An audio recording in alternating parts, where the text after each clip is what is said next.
Oh, come on, what? Oh, come on, you've got to be kidding me.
Oh, what? Go this way? Okay. Oh, too far? Too far? Come forward. Oh, okay. No, yeah. Okay, now I see what's going on here. This good? This good? Okay. Well, it looks like all of you aren't the only ones who want me to make a video covering the Nightmare on Elm Street series. After finishing my Halloween retrospective, this one kinda made the most sense for me as it's my second favorite of the big slasher franchises. Last year proved to be a bit more chaotic around Halloween, and I unfortunately wasn't able to make time to get to it, especially since I didn't want to have to split it up into 2 videos like I did for Halloween. I made a commitment to myself this year. I was going to finally get this video made, and while I was doing research and preparing, something really cool happened. The views on both of my Halloween videos went up considerably from when they were first published. I don't often let views dictate exactly what I'm going to make, and I was thrilled with how those videos turned out to begin with, so it didn't really bug me that they didn't achieve the heights of some of my other work. I just love talking about what I like here, so it was always a success to me, but it's almost like the universe was telling me that the time was right to deep dive into another franchise at the beginning of this month. Thank you so much for the response to my retrospective on the Boogeyman, and I hope you'll equally enjoy my look at the Springwood Slasher. While there's never-ending debate among slasher diehards about who the greatest of the mascots of the macabre are, I just don't think there's room for equal debate when it comes to which one is the most popular. Over the course of his 6 original films, a metafictional masterwork, a good old-fashioned monster brawl, and a very 2010s remake, Freddy Krueger became an icon in ways that no other slasher to this very day has managed to, and I doubt ever will again. Not to say that Jason, Michael, Chucky, Ghostface, or even the more recent Art the Clown aren't selling merchandise left and right, but all just pale in comparison to King Krueger. This guy was everywhere. Odds are he was probably the first true horror icon that you were introduced to that didn't come from the realm of parody. Throw on a mask and pick up a knife and you could be channeling any other slasher, but the sweater, the hat, and the bladed glove are one of a kind. There's no mistaking him, and at one point, he was the face of 80s horror, and for many, remains the face of horror to this very day. He was such a big deal that we've got a little bit more to cover than just Freddy's 9 feature-length films, but before we get ahead of ourselves, we've got to go back to the beginning, before Freddy was even dreamed up. In the beginning, the slasher was unformed. He had not yet taken complete shape, but the way was being made for him in the body counts of Mark Lewis and Norman Bates.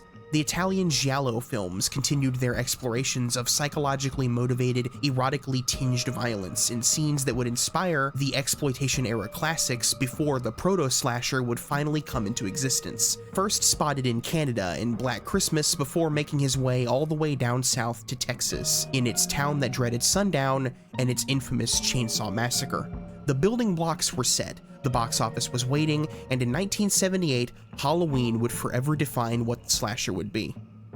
And then everyone ripped it off. The most famous of these many rip-offs would lead to the creation of Jason Voorhees, in a series that would surpass Halloween in both box office success and number of sequels. There was a Mount Rushmore that was beginning to form at this point. The masked heads of the icons Leatherface, Michael, and Jason were becoming memorialized in horror history, but there was still room for one more.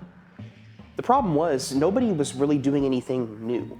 You know the formula by now, what with the horny teenagers and the strictly bladed weapons and the silent killers and the final girls. You know it, I know it, and while audiences were eating that shit up, they could also separate themselves from it. At the end of the day, these are guys in masks. I'm safe because I don't live in Haddonfield, Illinois. I'm never visiting Camp Crystal Lake, and every Texan knows that there are just certain roads you don't pick up hitchhikers on.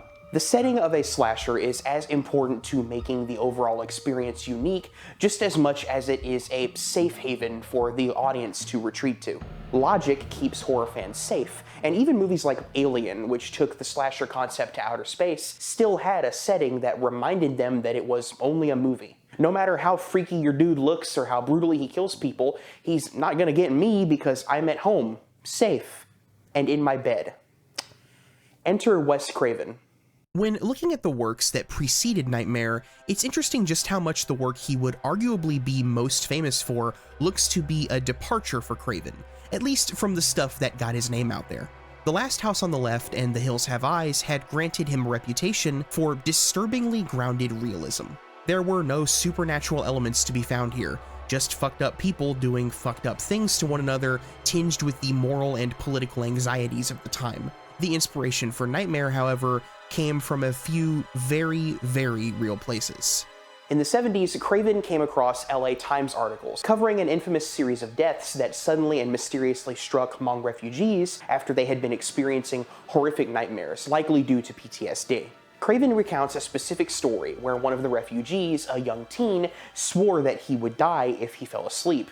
The teen's father happened to be a doctor and insisted that his son had to sleep, even giving him some sleeping pills. Despite the pills, he still managed to stay awake for several nights in a row before finally just giving into the exhaustion, dozing off, and tragically dying, just as he said he would after violently convulsing and screaming in his bed. After searching his room, authorities found that he had been so frightened of falling asleep, he had hidden all of the pills his father was giving him and had hooked up a coffee machine that he hid in his closet. All of these desperate attempts to stay awake got Craven thinking about what could have frightened this young man so much, and a new boogeyman started to take shape. From there, he drew from several other sources to draft the script, choosing the name of Elm Street for its commonality, as well as a reference to the main street of Potsdam, New York, where Craven used to teach before becoming a filmmaker. He also cited the Gary Wright song Dreamweaver as a source of inspiration, and was heavily influenced by his filmmaking idols Bergman, Buñuel, and Hitchcock. One of the first people he showed the script to was Sean S. Cunningham, the man who had just directed the first Friday the 13th. Cunningham felt that nobody would be scared because of the dream element, feeling that more grounded horror was scarier to audiences. While his script had a strong, unique concept, it was difficult to sell to the big studios at the time for a myriad of reasons. Paramount Pictures rejected Craven's pitch because they were already developing a movie called Dreamscape, which they felt was similar and actually ended up releasing the same year as Nightmare. Universal felt that the script didn't receive an enthusiastic enough response and told Craven so in a rejection letter that he would later frame in his office. Without a doubt, the most bizarre thing to come out of the 3 years that Craven's script made the rounds in Hollywood would actually be the only studio that was interested at first: Disney. Yep, in an alternate history, we could have had a Walt Disney Productions version of A Nightmare on Elm Street, had Craven complied with their demands to turn it into a child-friendly PG-13 movie. I don't know what made them think that this particular script could have worked better as a family-friendly movie, but Craven stood by his original idea and said no. While Wes Craven was the man behind the idea of Nightmare, it's just as important to acknowledge that this is also the story of a studio, just as much as it's a story of a filmmaker and a franchise.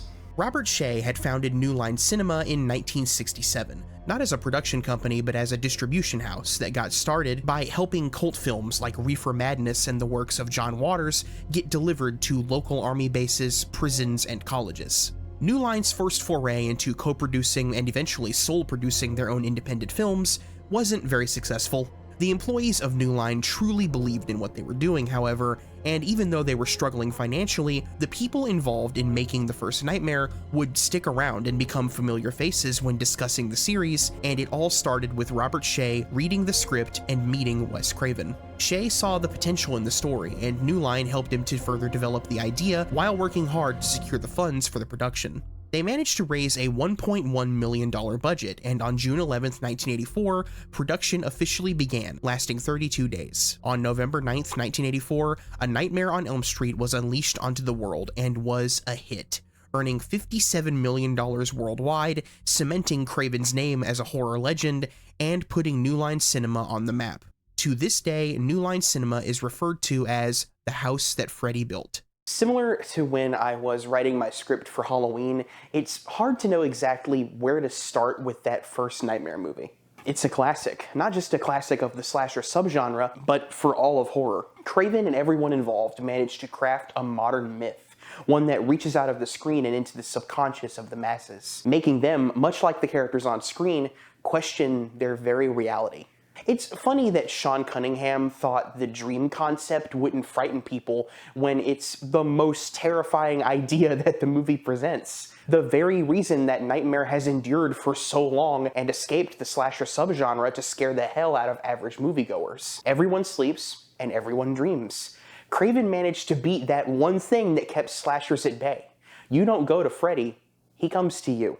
This concept drenches the film in a heavy atmosphere. Even in scenes before the horror really starts, you get the sense that there's something off about Springwood. Even when characters are awake, everything's intentionally dreamlike. Like the entire town is under the spell of Freddy, and our heroes, as they transition into adulthood, are starting to wake up to that fact by, ironically, falling asleep and being terrorized by the sins of their parents. One of the many things that sets Nightmare apart from others of its kind are its core group of characters. I love how normal they all are. These aren't the horned up, hot camp counselors of Friday the 13th, who, not always, but most of the time, lack any real personality. Tina, Nancy, Glenn, and Rod aren't just numbers to add to Freddy's body count. Their personalities, like their performances, are grounded, never too over the top or exaggerated to the point where they feel like caricatures. They're normal, but that doesn't mean they're without complexity. Each of them deal with their own struggles at home that manifest in the way they carry themselves. Tina has a turbulent relationship with Rod, but sees the good in him despite how adults perceive him as nothing more than a shallow delinquent. While we don't get as deep of a look into her home life as we do Nancy, there's a hint of dysfunctionality there, and I agree with her actress Amanda Weiss's interpretations of her, that Tina was a girl who felt trapped and was looking for an escape, finding it in Rod. Tina's experience was, I want to feel good and sort of escape this life that I have. I think the fact that Rod is the only character whose parents we don't see is very telling. I always got the sense that they were either abusive or absent, which led him down a troubled path that so many young teens face. Rod isn't a one-dimensional bully though. He's an easy scapegoat for the public after Tina's death, but Nancy, and especially Tina, saw a gentler side of him that comes out in Sue Garcia's performance. I'm using his real name here, but he was credited by his stage name, Nick Corey, at the suggestion of his agent, who feared he wouldn't get work because of his Cuban heritage. I was pretending to be Italian. My agent at the time gave me a name called Nick Corey. It was taboo. No Latin actor was gonna make it. Rod and Tina are tragic characters, both searching for something more, something beyond the trappings of Springwood, but they both never get to leave. As far as intelligence or ambition, Glenn is the most lacking of the core group. He's a simple guy who just wants to hang with his girlfriend and act like nothing serious is going on. That makes a lot of sense when you think about how overprotective his parents are. It's right there in one of his first scenes when he has to concoct an elaborate lie to hide the fact that he's sleeping over from his mom. Glenn is sheltered, making him kind of a perfect match for Nancy, as I feel they both bond over what it's like to have hovering parents. We may not get a whole lot of Glenn in this movie, and he's not exactly the brightest guy, but he means well, and if his parents had let Nancy wake him up, he might have survived. Glenn is played by an actor named Johnny Depp, who would go on to become a household name, best known for his role of Jack Marshall in the unproblematic cinematic classic Private Resort. I know, it's crazy to watch this movie and know that this young actor just a year later would be the Jack Marshall from Private Resort. Taking a note from Hitchcock, Tina is initially set up to be our heroine before falling to Freddy, and the role of lead being granted to Nancy Thompson. In the slasher community, there's plenty of final girls, but few have ascended to absolute final girl royalty in the way that Nancy has. For me, she's the biggest strength of this movie, even more so than its villain. All of it due to her intelligence and refusal to go down without a fight. To become a final girl, you need two things: intelligence and luck. There's also an element of purity, but I think that's less important in the grand scheme of things. What I love about Nancy is that she isn't stalked only in the final scenes of the film where she gets lucky and then uses her wits to barely survive like so many others before and after her. Freddy stalks this group before the movie even begins. They've all been having similar dreams, and Nancy thinks it's odd from the jump, but after Tina dies, she locks in. Nancy devotes herself to not only figuring out what's going on, but to putting an end to all of it. With each dream, she learns something new about her attacker and starts coming up with solutions on how to defeat him. Nancy simply doesn't fuck around, and that's what makes her so compelling to follow. Her compassion, intelligence, and bravery are all brought to life by a phenomenal Heather Langenkamp, who portrays every facet of this character perfectly. I truly believe that she's exhausted from not sleeping. I feel the fury in her voice when she's confronting everyone who just won't listen to her. Most of all, I connect with her emotionally, as she's ultimately unable to save all of her friends. The moment when she calls her dad before she gets ready for her final showdown with Krueger is my favorite moment of her performance. Listen, Daddy, I've got a proposition for you. Nancy. I'm gonna go and get the guy who did it. And I want you to be there to arrest him when I bring him out, okay? Just tell me who did it. I'll go get him, baby. Fred Krueger did it, Daddy. And only I can get him. It's my nightmare he comes to. This is a young woman who's been pushed to her limit and is ready to kick Freddy's ass. Nancy's characterization, as well as Langenkamp's portrayal of her, has received tons of praise over the years, not only from horror fans, but in feminist circles for her bucking of the usual stereotypes women play in these kinds of stories. Her character is not only a sign of growth for women in slashers, but for Craven as a writer. One of my favorite anecdotes that Craven would recount in interviews is the story of how he was forced to confront the way he wrote women by his daughter, Jessica. The two were watching Craven's adaptation of Swamp Thing together. During a scene where the female lead was being pursued, she did the typical trip and fall over nothing that only women seem to do in movies. Jessica looked at her father and said, "You know, just because I'm a girl doesn't mean I'm clumsy. You don't have to have them falling down." Nancy's strong in the face of everything she struggles against, and her greatest struggle might not even be against the man invading her nightmares, but against the people who are supposed to be taking care of her.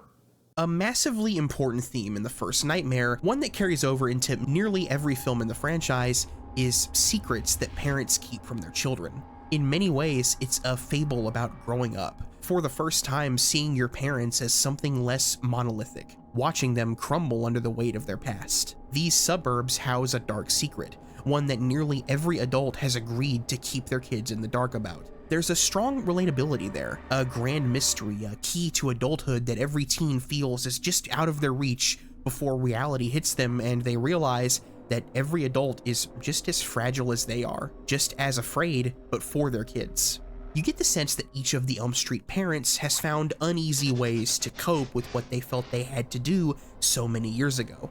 Nancy's father dove into his work as a police officer, while her mother turned to drinking. They felt they saved their child's life, but at the cost of their marriage, sealing wounds away behind superficial distractions. When Nancy starts to open up those wounds again by questioning them about Fred Krueger, they refuse to believe her in the face of undeniable proof. This is insanely frustrating to watch, and it's supposed to be. A Nightmare on Elm Street is a movie, a franchise, about parents not listening to their children. We've all been there, all desired to be seen, to be heard, to have our fears understood, validated. But the cycle has to take place, and what begins as our parents taking care of us will end with us taking care of them. As maddening as it is to experience, I can't say I entirely blame Nancy's mom and dad for choosing to ignore the evidence of the return of Freddy Krueger. This is a trauma they thought they had buried a long time ago. A future they hoped they would prevent from ever coming to pass is happening right now with the death of these teens. They took the law into their own hands, burning evil alive to keep it from taking more kids. I think it's clear as to why Freddy focuses on Nancy, taking his time with her over the course of several nightmares. Her dad is on the police force, making it easier to cover up the actions of the mob that took Freddy down. And something that I don't see people talk about, but a theory that I've always personally had about the first film specifically, I think Nancy's mom was the one who organized the angry mob in the first place. I've always interpreted her decision to keep Freddy's glove in the basement as a reminder to herself of what she's willing to do for her daughter. There's the way she specifically takes credit for killing Krueger, even though it was a group effort, that always gave me the idea that she was the mastermind. This is the same woman who puts bars on every window of her house over a single afternoon, who randomly checks on her daughter in the bath over fear of her drowning, who tries her best to keep her at home from school just so she can watch over her more. She's overly protective, and you can't really blame her all that much. The Springwood slasher traumatized her, forced her to get her hands dirty in ways she probably never imagined, and through the haze of all the alcohol, reduces her daughter to the helpless baby she's always seen her as.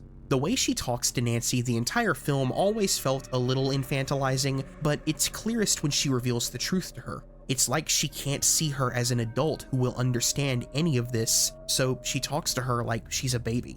He's dead, honey, because Mommy killed him. Ronnie Blakely and John Saxon are incredible as Nancy's parents, their performances keeping you from truly hating these people despite their refusal to take their daughter seriously. In doing what they did, they meant well. The path to hell is paved with good intentions after all. They just never expected hell itself to unleash the Springwood slasher back from beyond the grave. Speaking of, I think we've spent enough time setting the stage. It's time to talk about Freddy Krueger. With each film in the franchise, there are updates made to this character in big or small ways, so I'm going to examine him as he's depicted in each individual movie. In his debut appearance, he makes a strong first impression. Initially, actor David Warner was cast and even began makeup tests, but was forced to drop out due to scheduling conflicts. This led to the casting of Robert Englund as Freddy Krueger, and I can't imagine a world where this didn't happen.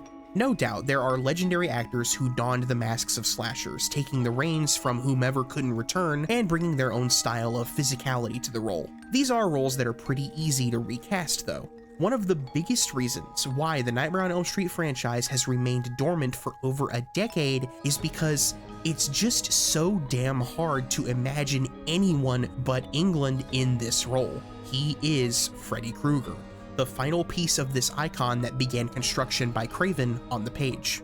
Freddy was inspired by two real-life people that Wes Craven encountered. He used to get beat up by a bully in school who happened to be named Freddy, and the name stuck with him for the rest of his life. He would apply that name to an evil dream spirit whose personality was inspired by another person who tormented him when he was a kid.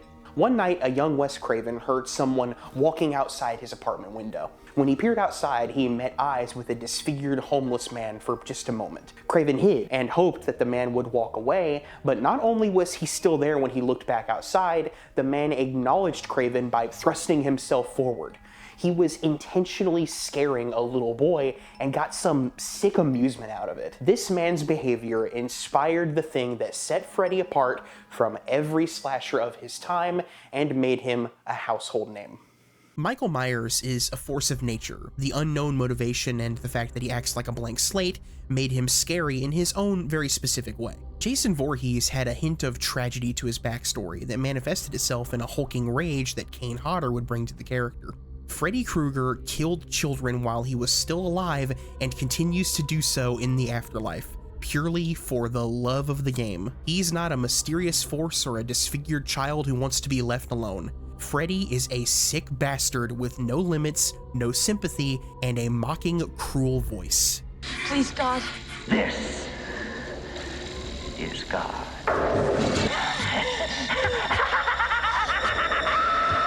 This isn't a silent slasher. He's ready to tell you exactly what he's going to do to you, insult you, or taunt you with the fact that you're in his world. I can't praise Robert Englund enough, even in this long-ass video, for how good of a job he does with this character. His performance would develop over time, changing with how the character was perceived by the public, but what I really like about his debut is that this is where he comes across the most psychotic. When he grins in the sequels, it's smug and cocky. Look at his face when he mutilates himself in front of Tina here. This man is nuts, and he's loving every second of it. Freddy's makeup was designed by David Miller, who had just come off assisting Rick Baker with the zombie makeup in Michael Jackson's Thriller music video. The look would be refined and updated throughout the years, but what I specifically enjoy about the first film's look is how nasty it is compared to the sequels. There are scenes where it looks like his burnt flesh is actually peeling, hanging off his face as he chases Nancy around.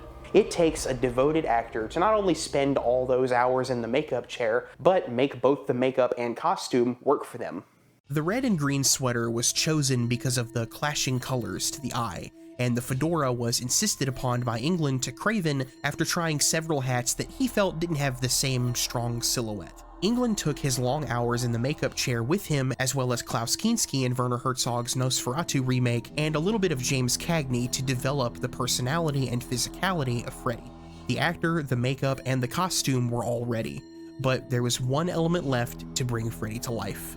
Not only is Freddy's glove, designed by Jim Doyle and built by both Doyle and Lou Carlucci, insanely cool, but it also says a lot about the character of Freddy Krueger. A slasher may have a signature weapon that they're associated with, a kitchen knife, a machete, a chainsaw, but they're actually shown using several improvised edged or non-edged weapons because for them, what's most important is getting the job done. Whatever does it most efficiently and happens to be nearby. In his boiler room, Freddy built this thing, crudely constructed it, as evidenced by the deep cuts and scars that it leaves behind, or the sounds that it makes when it scrapes along walls. This isn't a weapon designed for quick kills. This is just as much a weapon as it is a torture device, highlighting the sadism of Freddy Krueger. So many times when watching a slasher, especially if you're incapable of having any fun, you'll find yourself asking why the killer doesn't hurry up and get the main character already. Nightmare doesn't have that problem because it's clear that Freddy doesn't just want to kill our heroes. He wants them to suffer, to remind them of the damage he's done and foreshadow what he will do to them, to keep them terrified for their every waking moment before they finally fall into his reality. This is why Freddy scared the shit out of so many people. There's no reason for him to slice his own fingers off, cut himself open, or slowly stalk the characters around rooms, other than that he just loves fucking with them. He doesn't need any kind of logic because dreams don't have logic. There's a random sheep running around, the boiler room somehow connects to the school or Nancy's house, Tina's corpse bleeds eels. It's nonsensical, but disturbing. Just like Freddy's own inconsistent voice. In some scenes, Robert Englund's voice is unaltered, like in his first moments. Watch this. In others, it's deepened in post-production to add an otherworldly effect. Speaking of his voice, while this would definitely become way more frequent in the sequels, Freddy cracks a few one-liners here and there. Again, it's not intended to be funny for the audience, but to make him laugh, and I appreciate that because, man, he would get way too comedic later. Freddy Krueger represents the evil that lurks beneath your classic white picket fence American neighborhoods. In a way, he's kind of what we all imagine as a kid the dirty old man or monster under the bed is. He's less ethereal, which makes him feel more real, despite the fact that he invades your dreams. He also fits right in with the themes of death of innocence in the first film, what with his victims while he was alive being children. Wes Craven depicted Freddy as a child murderer, as he saw harming children in any way as the most evil thing that a person can do. Of course, this was after he had originally depicted Freddy as murdering the children, in addition to other things. Content warning, but I feel this is something that has to be brought up when talking about this character, and it's going to come up again later in the video, so we'd better establish it now. In Wes Craven's original script for A Nightmare on Elm Street, Freddy Krueger was written as a child molester who abducted, abused, and then murdered the children of Springwood, Ohio, before being arrested and subsequently released due to a flaw in the justice system. The parents, furious with Krueger being back on the streets, banded together to burn him alive, which is why he comes back to kill their children as a dream spirit. The child molester part of Freddy's character was kept right up until production was underway, but then the infamous McMartin preschool allegations began, where many kids accused their teachers of molesting them. It was a huge story and concerned Craven because he didn't want it to seem like this film was exploiting the events of the time. So he cut any explicit mentions of child sexual abuse from the final script, and in the film, Freddy is only ever called a child murderer, and for a lot of fans, that's the end of the story. Now, if you're one of those fans who prefers to act like this is not and has never been a part of Freddy's character, that's totally fine. You are within your right to do so. However, while they did remove the explicit mentioning of it, they definitely kept the subtext. Freddy makes several perverted gestures and innuendos, not just in this first film, but throughout the entire series, and the imagery, very intentionally so, evokes this darker part of the original script. In just this film alone, he tackles Tina onto her bed and struggles with her under the covers in imagery very close to violent sexual assault. There's the line, "Come to Freddy," followed by tongue wagging. There's even more tongue imagery after he tells Nancy that he's her new boyfriend. "I'm your boyfriend now, Nancy." And there's probably the most famous shot of the entire film, where his glove comes up from between Nancy's legs while she's bathing. Something to remember about all of these characters, by the way, they're all still in high school, with Nancy and Tina written as 15 years old and Rod and Glenn as 16 years old. These are still minors, as are other major characters in this franchise. Again, it's completely valid if you'd like to ignore this subtext and keep this in the original script. I'm just pointing out that it was always there, and I personally don't think we shouldn't at least acknowledge it. And don't just take my word for it. As far as the people who made the film are concerned, Freddy is very much still a pedophile. The real fact of Freddy that nobody really talks about, I think it was that Freddy molested the kids, but they really kind of like sidestepped. But at the same time, there was something deeper in the original about morality play with Freddy being a child molester and the whole town having their dirty secret that they had committed murder. We had to soft pedal the sexuality a little bit, but that was probably even better because it becomes subtext. Freddy's in those teenage girls' bedrooms. He's in their bed with them. He's in their dreams with them. And that's about as much as you could ever hope to violate anyone. Child murderer or more, what's important is that Freddy is an unrepentant monster, and the parents' response to his actions introduce a more nuanced, difficult discussion of morality to this story. I can't blame them for what they did, but in doing so, they unwittingly unleashed something more evil onto their children, and there's the painful irony that they'll come together to burn a man alive to protect their children, but they won't listen to their children when something is actually happening. Get used to hearing the line, "You just need to get some sleep," when marathoning this series. It happens a lot. Sleeping, of course, is the worst thing you can do because you may end up in some of the most disturbing yet iconic kills in all of horror. I imagine it has to be exciting for special effects artists to get the gig to work on a nightmare film, especially after the first one. These aren't just simple stabbings here. Each kill is a chance to showcase a mixture of supernatural set design, impressive stunt work, and good old-fashioned practical gore. In this series, we often get to see both sides of a kill, the way that Freddy enacts it in the nightmare world and how characters perceive it happening in reality. The kill that starts off the franchise is a horrific, disorienting display, famously achieved by a rotating set and completely sold by Amanda Weiss. I've always loved that you only get the start of this kill in the dream, never getting a hard cut to what's actually happening as she's being dragged up the wall and across the ceiling. It forces you into Rod's perspective, which further sympathizes you to him, as well as makes it totally understandable as to why he'd run away. Like, how do you explain this to people? The same rotating set was used to accomplish Glenn's death, the infamous blood geyser, and it's this scene, specifically the discovery of the aftermath by Glenn's mother, that has always been emblematic of the other major theme of this film, the inability to distinguish reality from fantasy. It's around this point in the film that it gets really tough to tell what the rules are, and I think that's very intentional by Craven. All the mom found in his room was an ocean of Glenn's blood. What was the explanation for what happened to him? With Tina, they had a body. What was left of Glenn's? How does Freddy phase into Nancy's mom's bed after he smothers her? Does he still have supernatural powers even though he's been pulled from the dream? To be completely clear, I don't find these questions to be flaws. I think the fact that I've watched this movie so many times and still managed to get pulled into this surreal world where nothing makes sense and feel lost is a massive testament to the strength of the filmmaking. In any other film, it would be insanely clear when characters have fallen asleep, but the way that these scenes are structured and edited makes the reveals of the supernatural surprising, because like in real life, when you're truly sleep deprived, like completely out of it, it's hard to tell if you're awake or asleep.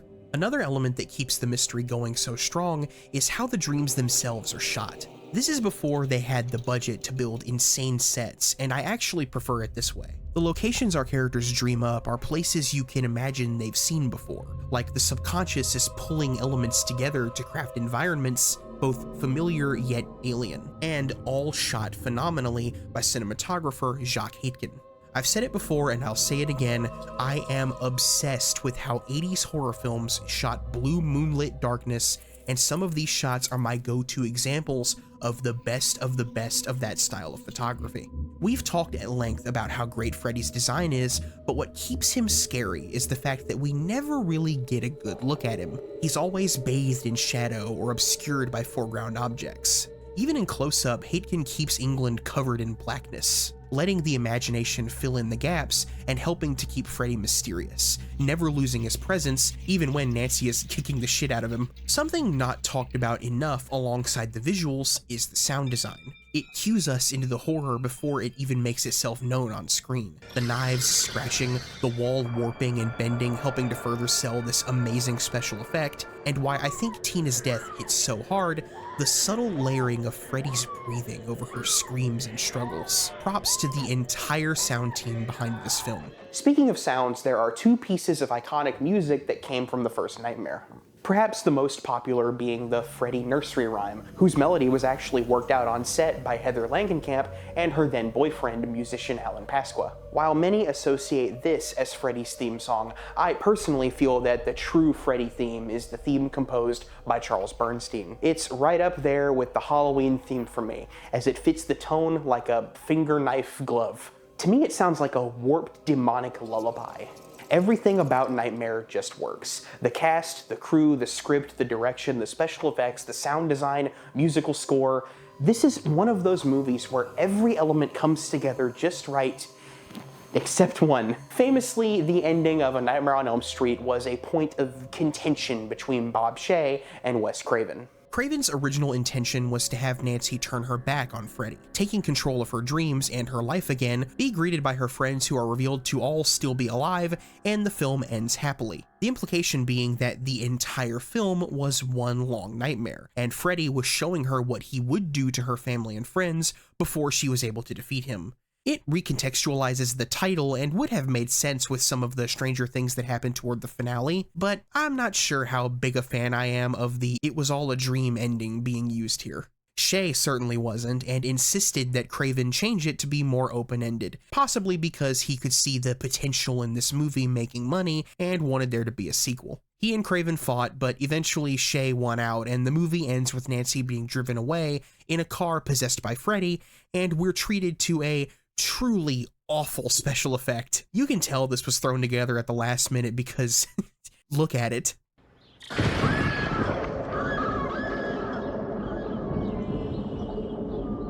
The ending is a bit bizarre and easily the weakest part of the movie, but it's not bad enough for me to consider it a failure at all. It doesn't undo any of the greatness before it, it just makes an already confusing film more confusing. I've never loved it, but it hasn't stopped me from coming back to rewatch this movie year after year because A Nightmare on Elm Street is a horror classic, and while tensions over the ending and his complete disinterest to make a sequel led to Craven leaving Freddy to New Line, Shay and the rest of the studio were eager to cash in on the success of Nightmare as soon as possible. Before I put A Nightmare on Elm Street to bed and move on to Freddy's Revenge, I want to acknowledge something that was starting to happen here.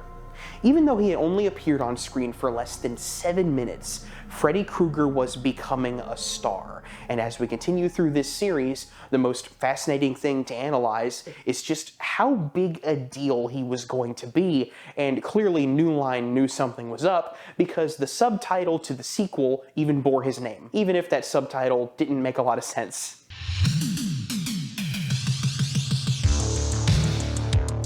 It was pretty clear from the jump that Wes Craven wasn't going to return to direct the Nightmare sequel. He simply had no interest in franchises at the time, especially one that wasn't owned by him, since New Line was the sole rights holder to Freddy. According to interviews, the motivations behind the sequel weren't as simple as wanting to make more money, as the majority of the profits didn't actually go to Shay or New Line. It was a business decision made to keep the studio's doors open and make everyone working there a decent living, rather than to simply capitalize, although they did see the potential in just how big a sequel could be.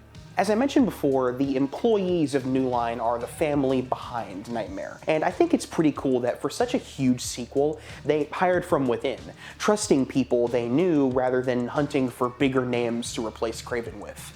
David Chaskin was the head of New Line's 16mm distribution department, who pitched the idea of Freddy trying to possess a teen so that he can kill in the real world. The idea impressed Shay and another returning producer from the first film, Sarah Risher. Even though he made it clear he wasn't coming back, Wes Craven did read the script and didn't like it very much. When looking for a director, New Line again went with someone they already worked with. Jack Shoulder had not only been editing trailers for New Line, but had also directed one of the first films they ever produced, Alone in the Dark. He had a good relationship with Shay and agreed to direct, even though he admittedly didn't like the first film.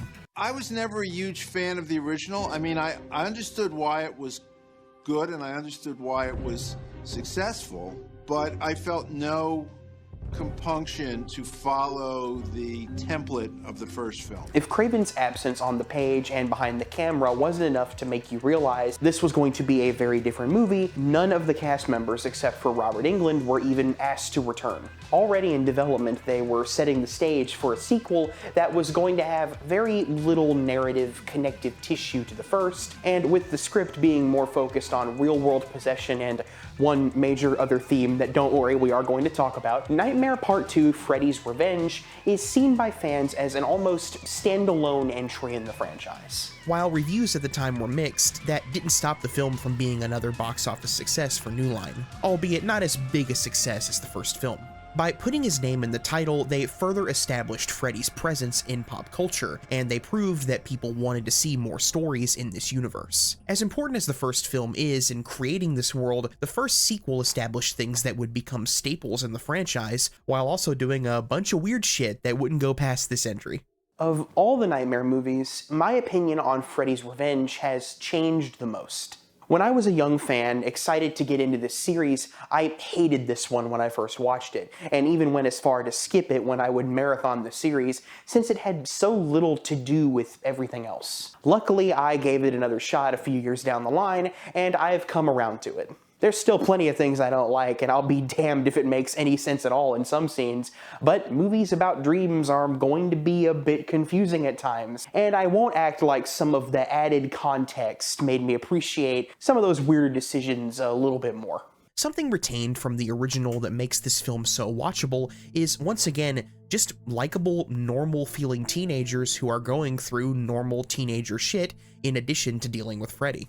Our protagonist this time around is Jesse Walsh, whose family has just moved into the Thompson house, knowing very little about what happened there just a year prior. Jesse's best friend is Lisa, and he makes quick friends with Ron, who I always found to be so chill. It seems like they're gonna be more rivals in their first scene, but after being forced to do push-ups as punishment for fighting by their sadistic gym coach, they both realize they don't really have any reason to dislike one another and suddenly become buds right there. This is a smaller group of teens than in the first film, and it feels smaller still since Jesse is the only character being terrorized by Freddy.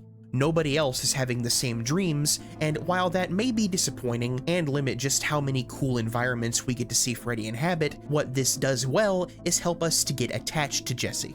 This movie is about his particular journey, with Freddy wanting to possess him and make Jesse kill for him. As weird as it is, and how none of this ever comes up again in any of the sequels, it's a terrifying concept. The idea of transforming into Freddy Krueger, finding yourself suddenly standing over dead bodies, wearing his finger knives, it's scary shit, and the movie takes these ideas very seriously.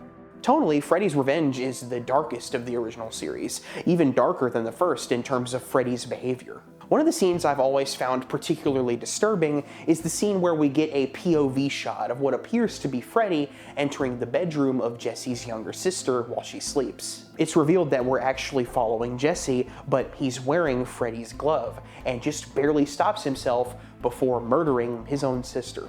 Jesse really goes through it in this movie. You feel so bad for him, especially since he's such a nice guy. I like Jesse. Mark Patton portrays him so earnestly and so against type from male leads in horror films of the time.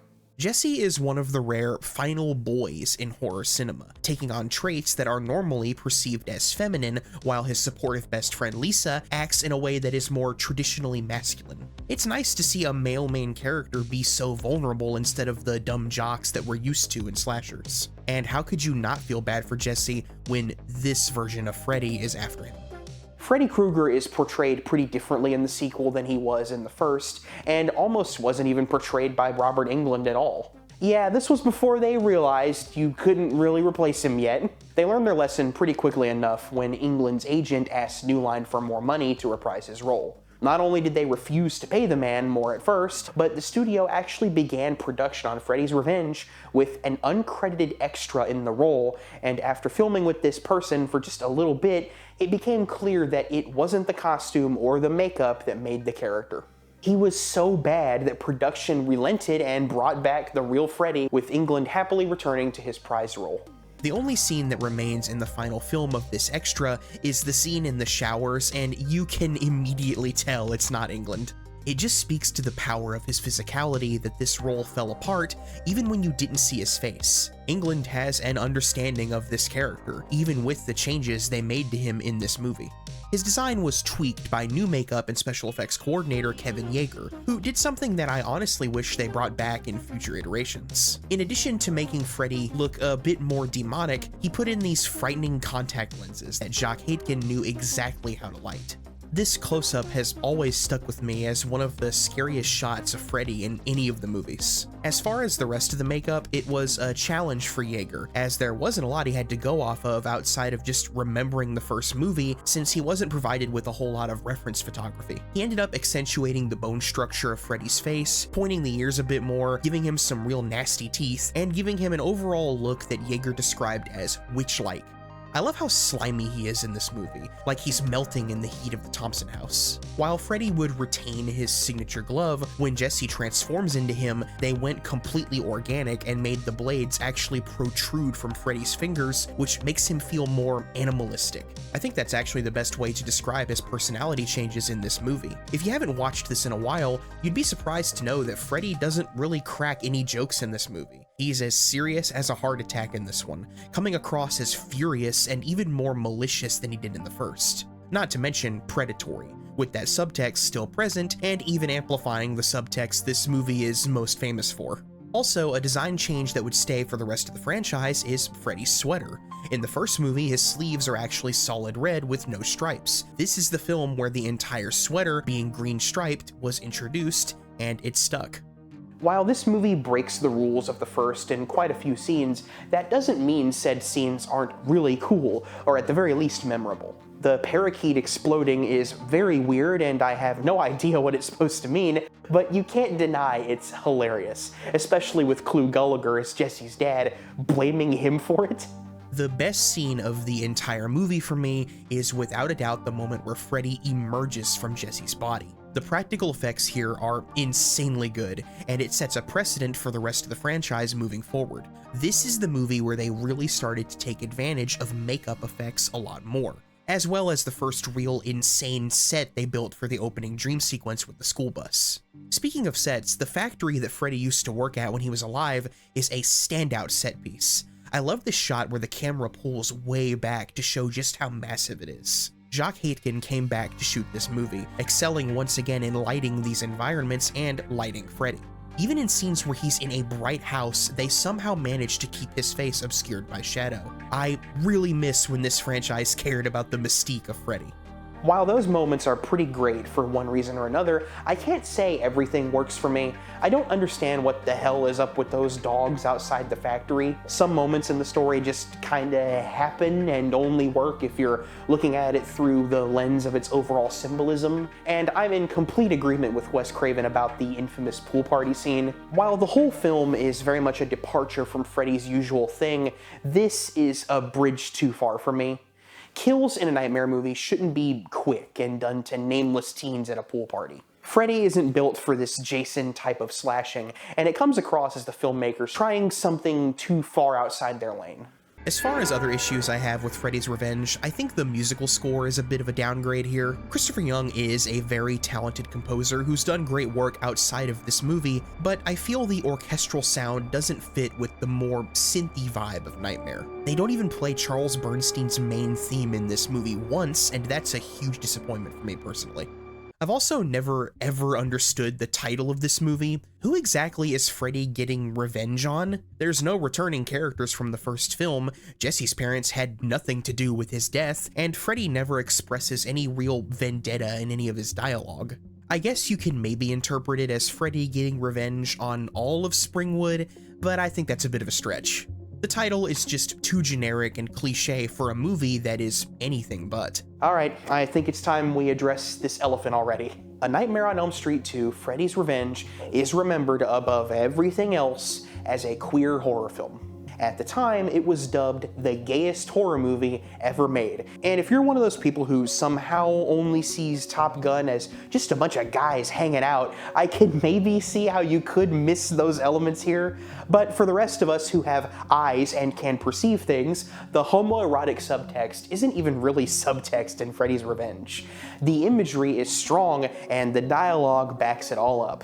The most nudity we see in this film is from our sweaty final boy and his friend Ron in the locker room. There's Jesse's uncomfortability around a very straight pool party, his frankly iconic and amazing dance scene, his wandering into a gay bar where he encounters his predatory gym teacher, whom he later kills by first attacking him with a bunch of balls, stripping him naked and spanking him on the ass with a towel before finally dealing the killing blow. And then there's the best scene in the movie, which comes after Jesse tries heterosexual lovemaking with Lisa before this entity that he's trying to repress comes out, and he runs to Ron's bedroom where this dialogue exchange happens.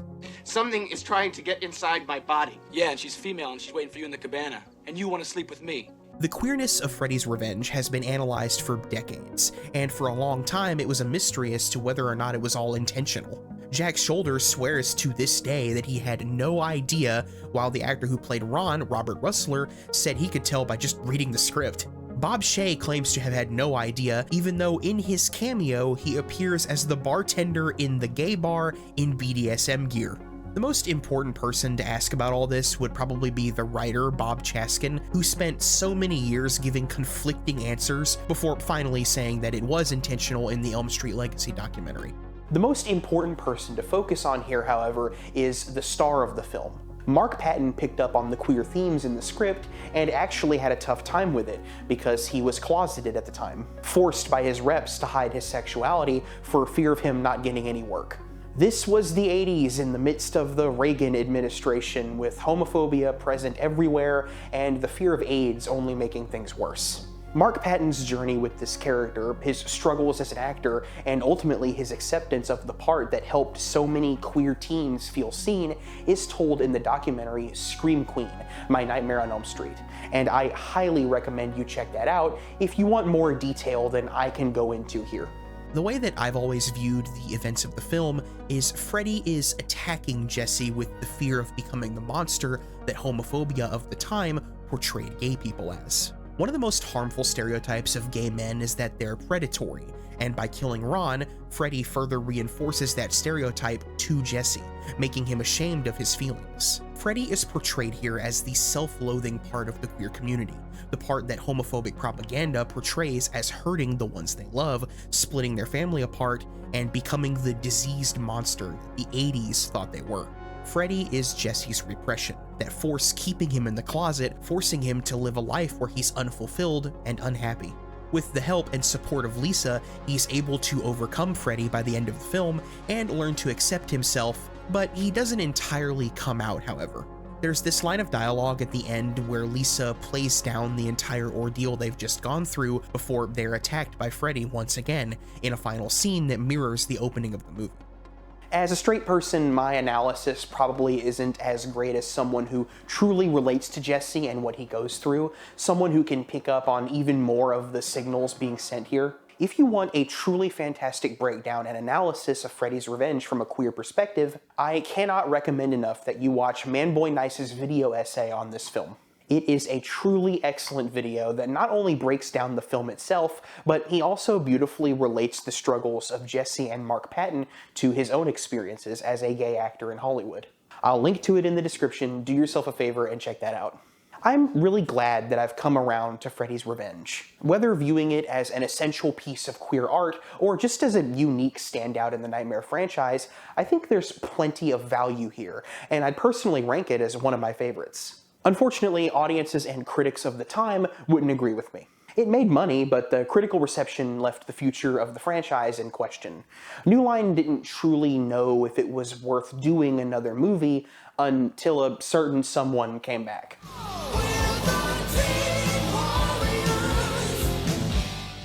Wes Craven was pretty disappointed about what they did with his baby in Part 2, so he made the decision to return to the franchise he originally had no interest in coming back to by writing a new screenplay that reestablished the rules from the first film, as well as expanded upon the limits of what could be done in a dream. His decision was aided by Sarah Risher, who would continue to call him every time they decided to make another movie, asking him if he would want to come back, and I've always thought that was sweet. Most studios don't really give a shit about the director leaving, as they can just hire someone else, especially since they own the IP. I find it really cool that Risher valued Craven's thoughts on where the series was going, even if Craven most of the time didn't want to keep going.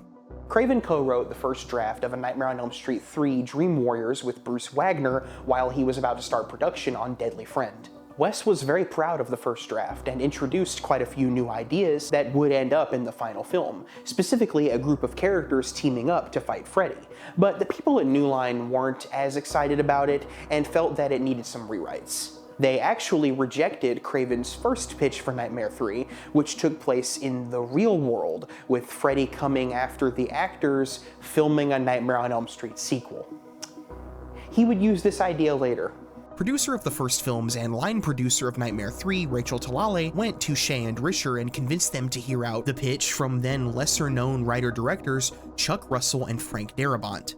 Russell described Craven and Wagner's original script as much darker and profane. He and Darabont went in and made the film much more imaginative, adding in some humor while still retaining the horror that the first film was known for. Craven approved of the final script, and so did everyone at New Line, even though they were a bit concerned if they could pull off the big ideas presented in it with the budget that they had.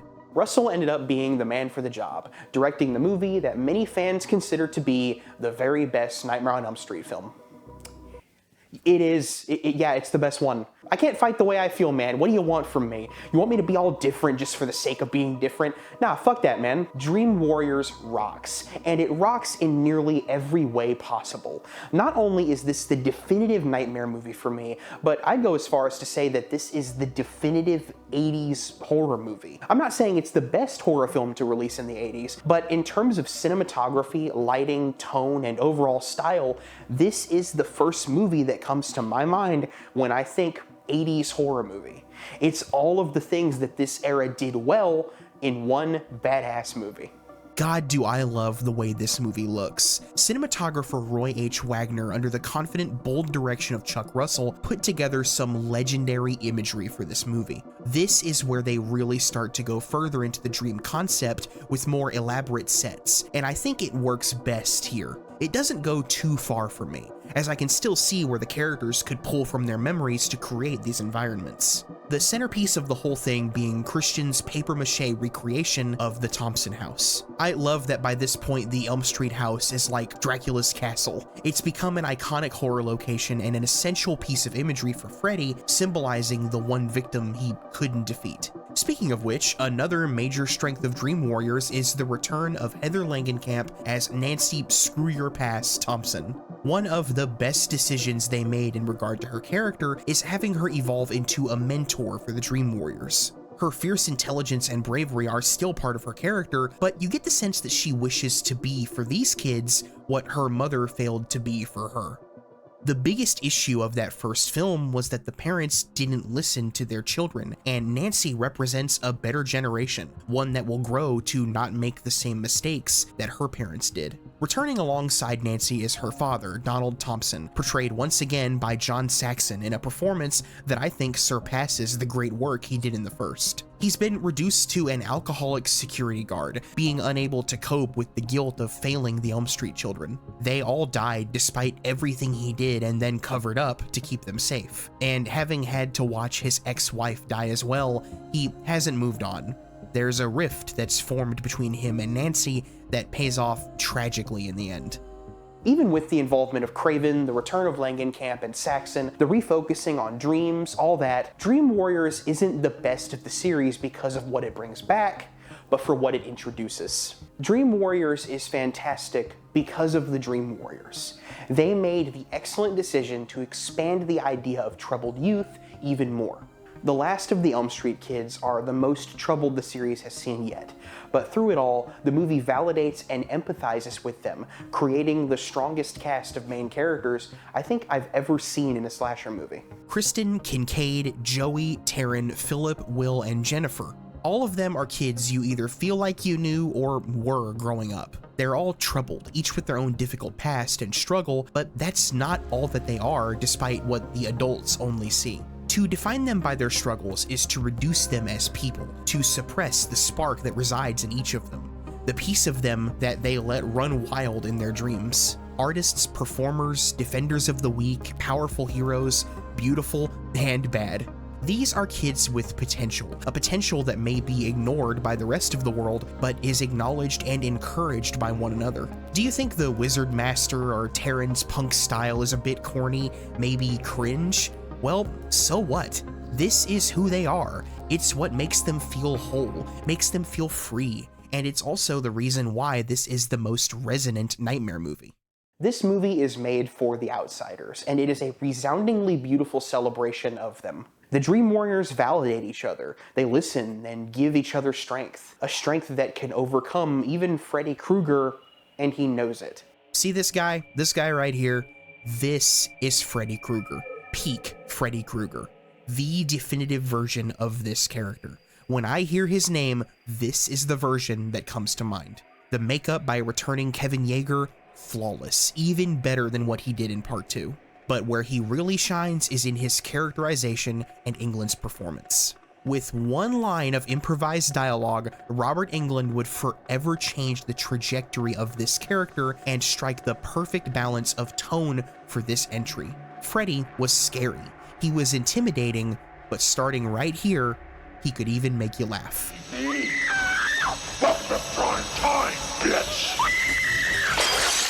Freddy's dark sense of humor is only truly perfect in Dream Warriors. It never goes too far to the point where he loses his scare factor, and the jokes he makes always come from a place of malice. They are made to highlight his cruelty, rather than get a chuckle from the audience. The jokes are either disturbing or they're taunting, but never made explicitly for your enjoyment. You get the sense that Freddy's only trying to make himself laugh. With a character that quips this often, you run the risk of losing his presence, but that's never the case because 1, you actually care about the Dream Warriors, so anytime he appears on screen, there's a sense that someone you love may die that you're attached to. 2, every death in this film is exceptionally cruel, more so than I think in any other film in the series. Freddy Krueger represents every one of these kids' demons, their regrets, their trauma, their fear. He takes on the appearance of something so much more than a boogeyman by manifesting himself as the weight that each of the Dream Warriors carries with them, and tragically, some can't carry that weight alone. The effects are incredible, yes. Of course the one-liners are memorable, but the reason that each of these deaths sticks with me so much is that I truly hate watching them happen. It hurts to see Freddy exploit Philip's sleepwalking, smiling over him as he drops him from the top of a building. It's so fucked watching him insult Jennifer's desire to become an actress before murdering her with a television. You hate to see the Wizard Master have his powers do nothing like that. Without a doubt, the most painful victim for me is Taryn. Watching Freddy remind her of her drug abuse, use her past as an addict against her, it's tragic. Every single one of these moments is tragic because these characters died alone and afraid. I connect with this film so much on an emotional level. There's no greater feeling in the world than finding your people, the friends who encourage you to be yourself, to come out of your shell. When you're around these friends, you feel invincible, like you can take on the world. In the case of the Dream Warriors, they really were. Freddy knew he wouldn't stand a chance against all of them if he fought them at once, so he separated them. And this is just my theory, but I think there was a method to the order in which he took them out. Think about who the most creative people in a dream would be. The artists. Philip created marionette puppets in the real world. Imagine what he could create in a dream where he could warp reality itself. Same goes for Jennifer. As an aspiring actress, she could have transformed into anyone, become anyone she wanted. I imagine that Freddy saw these two as the biggest threats, so he killed them before Nancy could get all of them dreaming together. I also think this is why he kidnapped Joey. As we see towards the finale, his voice is insanely powerful, but he only found it with the help of his friends. The connection between these characters is the focus of this film, and no relationship is more important than the one between Nancy and Kristen. Kristen has the ability to pull people into her dreams, which is how the Warriors are able to work together. Nancy encourages her ability after gaining her trust as the first person at the hospital to believe her about Freddy. Nancy is a veteran of this shit, and while she may not have any dream powers, that doesn't stop her from immediately stabbing this badass Freddy worm. God, this moment is just so good. Nancy and Freddy meeting again is a top favorite moment of the entire franchise for me. Oh my God. Dude, since we're already talking about the Freddy worm, let's look at some of these special effects. They're the best of the best practical gore, creature, and stop-motion special effects of the era. Each dream is a new opportunity for the special effects artists, led by Peter Chesney, to go wild, and it's something I'll never get tired of seeing. As a matter of fact, this might have been the movie that got me into 80s practical horror effects, even before I saw The Thing. You've got Kristen's bathroom coming to life, Philip's veins being used as marionette strings, this room exploding before the Freddy worm launches out of the floor, Freddy's head coming out of the TV, the nasty tongues that tie Joey to the bed, the giant evil wheelchair, these disgusting track marks on Taryn's arms, this hellish version of Freddy's boiler room, and a Ray Harryhausen-style stop-motion Freddy skeleton that fights John Saxon. It's like they wanted to outdo themselves in each scene, but never forgot that these effects have to not only look cool, but be appropriately gross and disturbing. This is before everything became cartoony and slapstick. It's just the right amount of scary and whimsical. The balancing of tone is really owed to Chuck Russell. The guy just knew what he was doing here. The best way I can describe the tone of this movie is like a classic horror comic from back in the day. It's both fun and scary. The most impressive thing about it is that it was all done with a much smaller budget than most big effects movies of its time. They didn't have many shots at getting all this right, yet they managed to make it work with what they had. Shout out to this team, man, they really made this crazy movie work. I've also got to take a moment to praise the film's sound design, which enhances each of these effects tenfold, and I can't not bring up the score. While I wasn't a big fan of Christopher Young's score for Freddy's Revenge, for Dream Warriors, they approached Angelo Badalamenti, the absolute legend best known for all of his work with David Lynch. His compositions fit right in with all of the imagery, creating perfect moods for each of the scenes, and he even brought back the Nightmare on Elm Street theme, which was sorely missing from the last movie. I think this is the best score of the franchise. I love this movie. I think it's nearly perfect. Nothing is without its flaws, though. The weakest part of the narrative is where they feel the need to add more to Krueger's origin. I know a lot of fans like the whole bastard son of 100 maniacs thing, but it's a bit much for me. The fact that there was some evil passed down to Freddy from the maniacs in the asylum demystifies him just a bit, although I am glad that they still made his evil choices his own. This isn't Curse of Michael Myers bad by any means, but it's this movie where they started the tradition of retelling Freddy's origin in every single movie, while adding something new that didn't need to be there. Even A Nightmare on Elm Street isn't safe from the over-explaining curse of the horror sequel.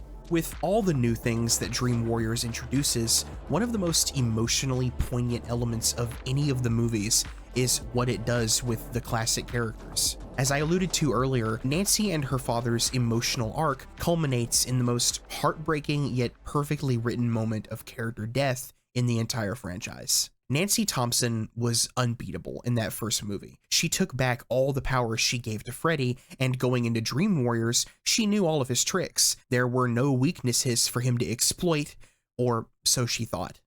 In another moment of utter cruelty of the character, Freddy's possessed bones kill Donald Thompson in the real world, and while Nancy, Kincaid, Joey, and Kristen are dreaming together, Freddy takes the form of her father, telling her that he has passed on, but laid Freddy's bones to rest and offers her the loving parting words she's been wanting to hear for so long before killing his arch nemesis.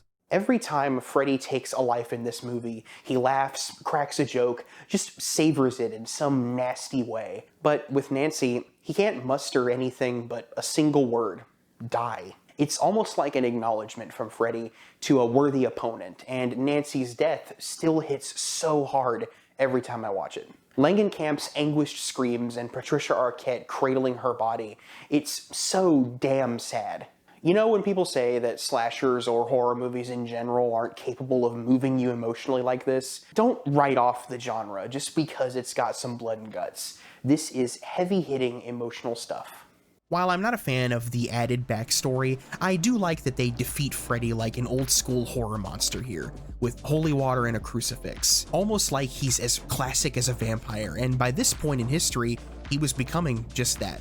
When A Nightmare on Elm Street 3 Dream Warriors released on February 27th, 1987, it took the world by storm. You've got the usual stuff like a more positive critical reception and fantastic box office receipts, but more importantly, Dream Warriors connected with people. People who saw themselves in all of these characters in some way or another, people who loved insane special effects and great scares, and especially with people who were already terrified of Freddy Krueger. This is the movie that took Freddy from horror icon to pop culture icon, aided by Robert Englund making special appearances outside of the film as Freddy in advertisements, and there was no way I wasn't going to bring this up, in the music video for the heavy metal band Dokken's original song for the film entitled Dream Warriors.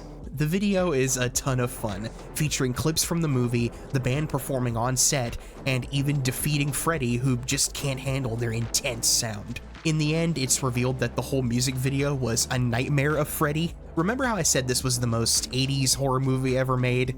Dream Warriors launched the careers of many of the cast and crew, most notably being the film debut of Patricia Arquette, who, like Johnny Depp before her, would go on to be a hugely successful actress. Lawrence Fishburne makes an appearance here as a nurse as well, and we all know what he'd be most famous for. Writer Frank Darabont would go on to write and direct some of the most acclaimed Stephen King adaptations ever made, such as The Green Mile and the freaking Shawshank Redemption. New Line loved the work that Chuck Russell did directing this movie, and after directing one of the greatest remakes of all time, a few years later they would approach him with a newly acquired comic book character they wanted to adapt. His clear mastery of dark and comedic tone led The Mask to gross over $300 million, the fourth highest grossing film of 1994, and one of the 3 films that would launch Jim Carrey's career into the stratosphere. I really want to make a video about The Mask in the future. I love that movie and the comics that it's based off of. All of this to say that Dream Warriors had some insanely talented people behind it, and it owes its success to all of their hard work. With all of that success, there was no question as to whether or not there would be a 4th Freddy movie. But there was a question as to who all would return to get it made.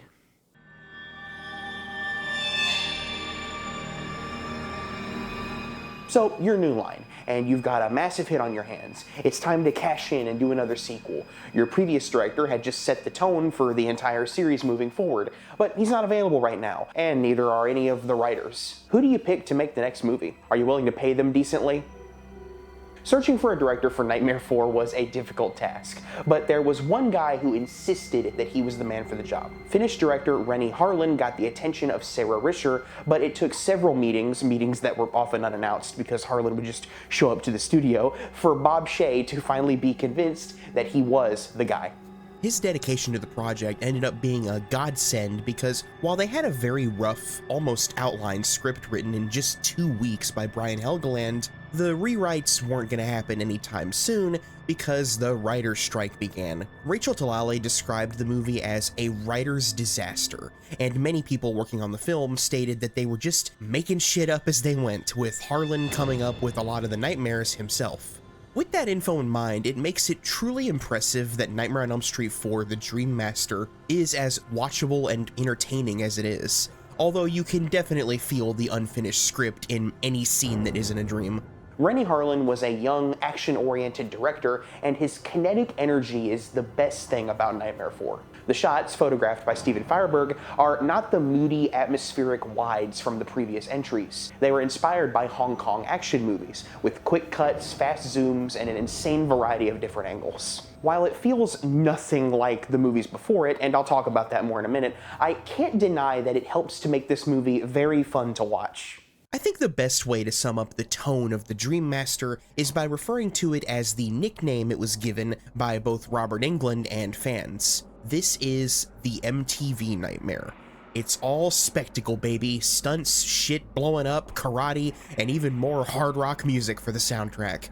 If you're going to enjoy Nightmare 4, you've gotta meet it on its level. This isn't a movie that was trying to recapture what was done before, but rather what was expected of it. Bigger, bolder, and with even more Freddy. Normally I'd wait a minute before talking about Freddy, but it's necessary to look at how he's portrayed here to set the tone for the rest of the movie. In interviews, Renny Harlin stated that after Dream Warriors, he believed that the audience viewed Freddy like James Bond, the hero that they were now rooting for, and he wanted to capitalize on that big time. It becomes official in this movie that Freddy Krueger is not scary anymore. Just look at the way he's shot in broad daylight on a beach. They even have him wear sunglasses. I'll give them credit, this is still before he went too far into comedy, but the presence has still shifted.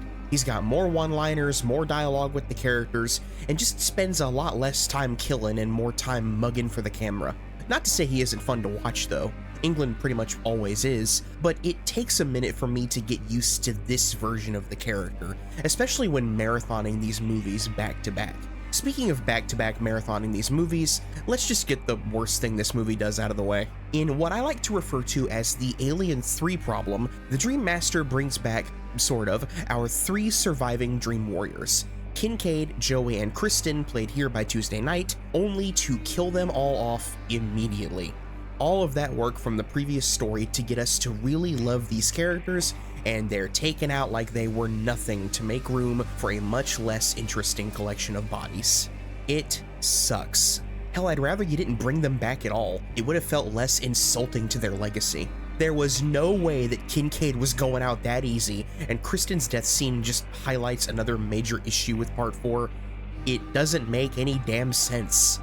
The plot of The Dream Master follows our new heroine Alice, played by Lisa Wilcox, who is given the power of pulling people into dreams by a dying Kristen, because I guess you could just transfer your dream powers to anyone if you want to. Okay, so she has the ability to pull people into her dreams, fine. But for some reason, this movie establishes a new rule that Freddy needs Alice's ability in order to kill people, because for some reason, he can only enter her nightmares now, even though we've seen him freely move from one dream to another in the previous movies. He's stuck with Alice now, and he's using her to acquire more victims. This is stupid, and don't try to justify it by telling me that this has something to do with his new victims not being Elm Street kids, because Alice isn't either. If we're going by that logic, he should have just disappeared after killing Kristen or something. There was no reason to establish this limitation to Freddy's abilities here, because it's not out of character for him to just keep killing the kids of Springwood even after completing his revenge. He's a murderer, it's kind of his whole thing. Stupid changing of the rules aside, we've got new victims here, and do you really need me to tell you that they're a major downgrade from the fucking Dream Warriors? Alice is a decent protagonist, but aside from her, everybody is just way too one-note. This is when it becomes clear exactly how a character is going to die from their first scene. This girl has asthma. This one hates bugs. This guy does karate. Gee, I wonder if these very on-the-nose character traits will somehow play into their dream sequences later. Even though I'm kinda ragging on them a little bit, I don't think these are the worst characters the series has to offer, not by a long shot. I do appreciate some of the ideas retained from before. These characters are outsiders, maybe not as troubled as the Dream Warriors, but they don't come across as unlikable jerks. I like that they stand up for one another, and there's a mix of cliques going on here as well. The jock, the nerd, and the athlete are all buddies and hang out at the same coffee shop after school. They're not deep characters, and I can't even remember their names without looking them up, but none of them are outright detestable. We're not yet to the point where I feel nothing when these characters die, but I don't feel a lot. Now, I've been somewhat negative to Part 4 so far, but don't get me wrong. This is a big dumb movie, but it's a very fun big dumb movie. What truly saves it from being a worthless, skippable experience is Renny Harlin's direction. The dude made an entertaining movie, bringing his own style to it that feels distinct and, most importantly, new. One thing you can't say about the Nightmare movies is that they're dull or repetitive.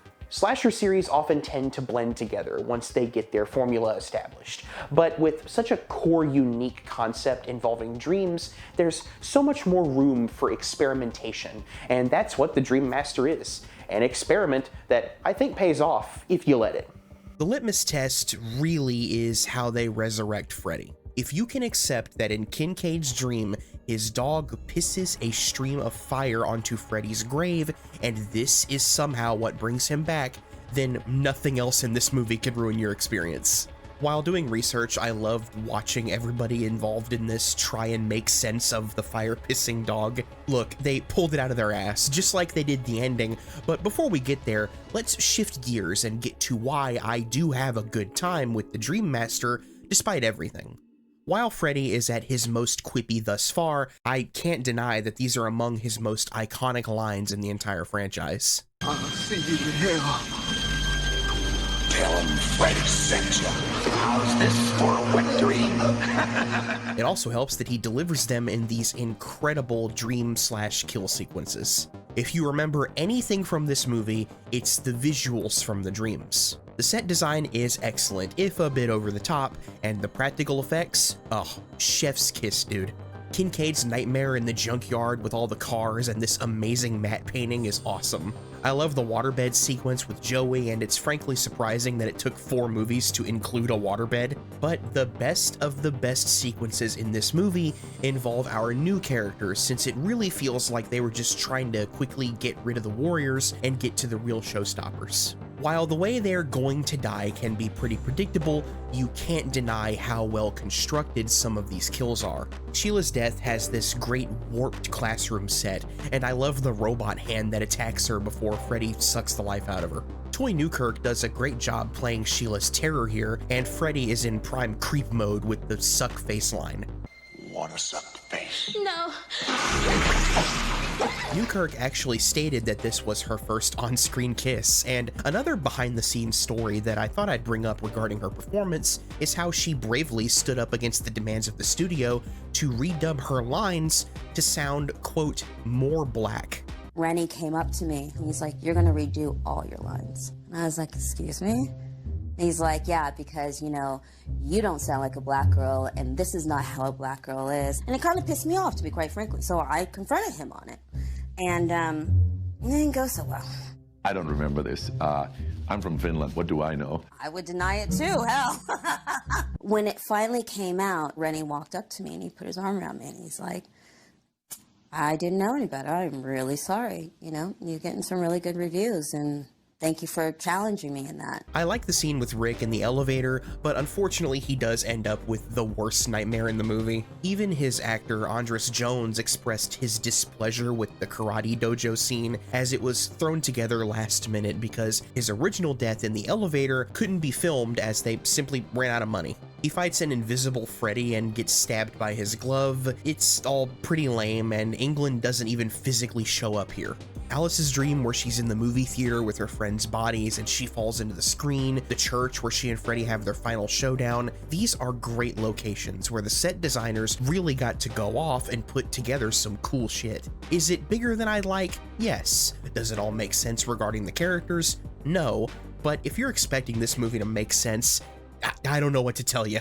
Alright, I've been putting it off long enough. We all know what the greatest scene in Nightmare 4 is. One of the artists who came in to help create the practical effects was the legendary Screaming Mad George, who they let go all out on the Roach Motel kill. Debbie may have been a pretty one-note character, but she had an unforgettable exit. Her transformation into a giant cockroach is disgustingly amazing. Watching the bug limbs emerge from her skin and how her face rips off here, oh, dude, it's Screaming Mad George, man. This is just what he does.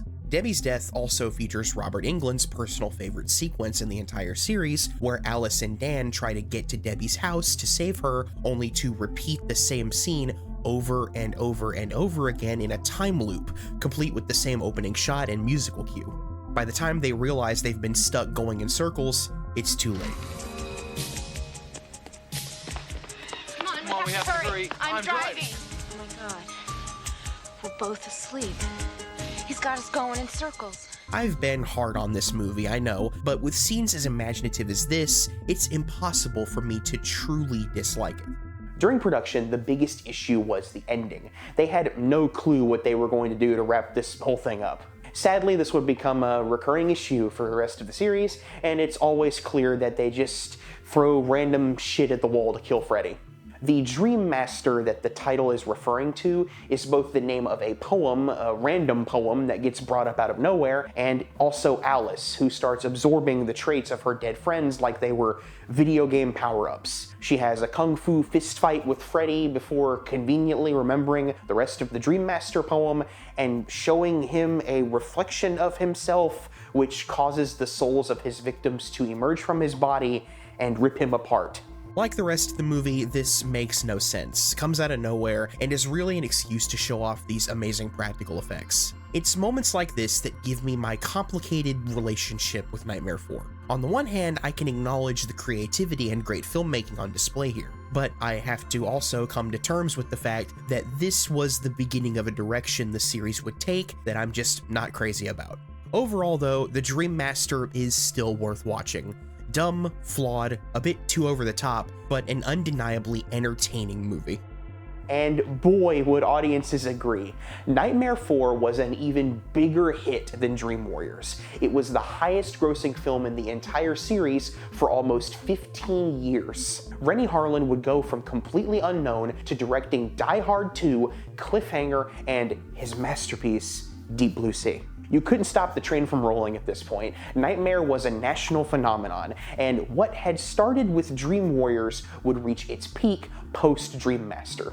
Freddy Mania hit the mainstream, and before we move on to the next movie, we gotta talk about Freddy Mania for a second. There were action figures, pajamas, costumes, and all other kinds of Freddy merchandise out there. Robert Englund made special appearances and cameos as the character, and he even rapped on the Fat Boys song "Are You Ready for Freddy?" We have officially entered public icon status, and while it may have taken a major blow to his scare factor, it sure as hell didn't hurt the wallets of those at New Line. This hype around the character resulted in the horror anthology TV series Freddy's Nightmares, where Englund would reprise his role and act as a horror host like the Crypt Keeper and introduce each episode. The first episode of Freddy's Nightmares is directed by Tobe Hooper, and it's the first time that Freddy's origin was ever actually filmed. It's also the only episode of the show that anyone ever talks about, and for good reason. It's the same reason that I'm not actually gonna go into the show all that much in this video. It's not good. It's not a very good show. And that's not only my opinion, the people that worked on it also actually think it didn't turn out too hot, mainly because of the very low budgets they had to work with. It's certainly no Tales from the Crypt, and hell, even the Twilight Zone had scarier episodes than this. Regardless, the show just helped to bolster Freddy's popularity at this point in the 80s. He was everywhere. You just couldn't escape him, and the more the public got used to him, the more that would affect how he was portrayed in the main series.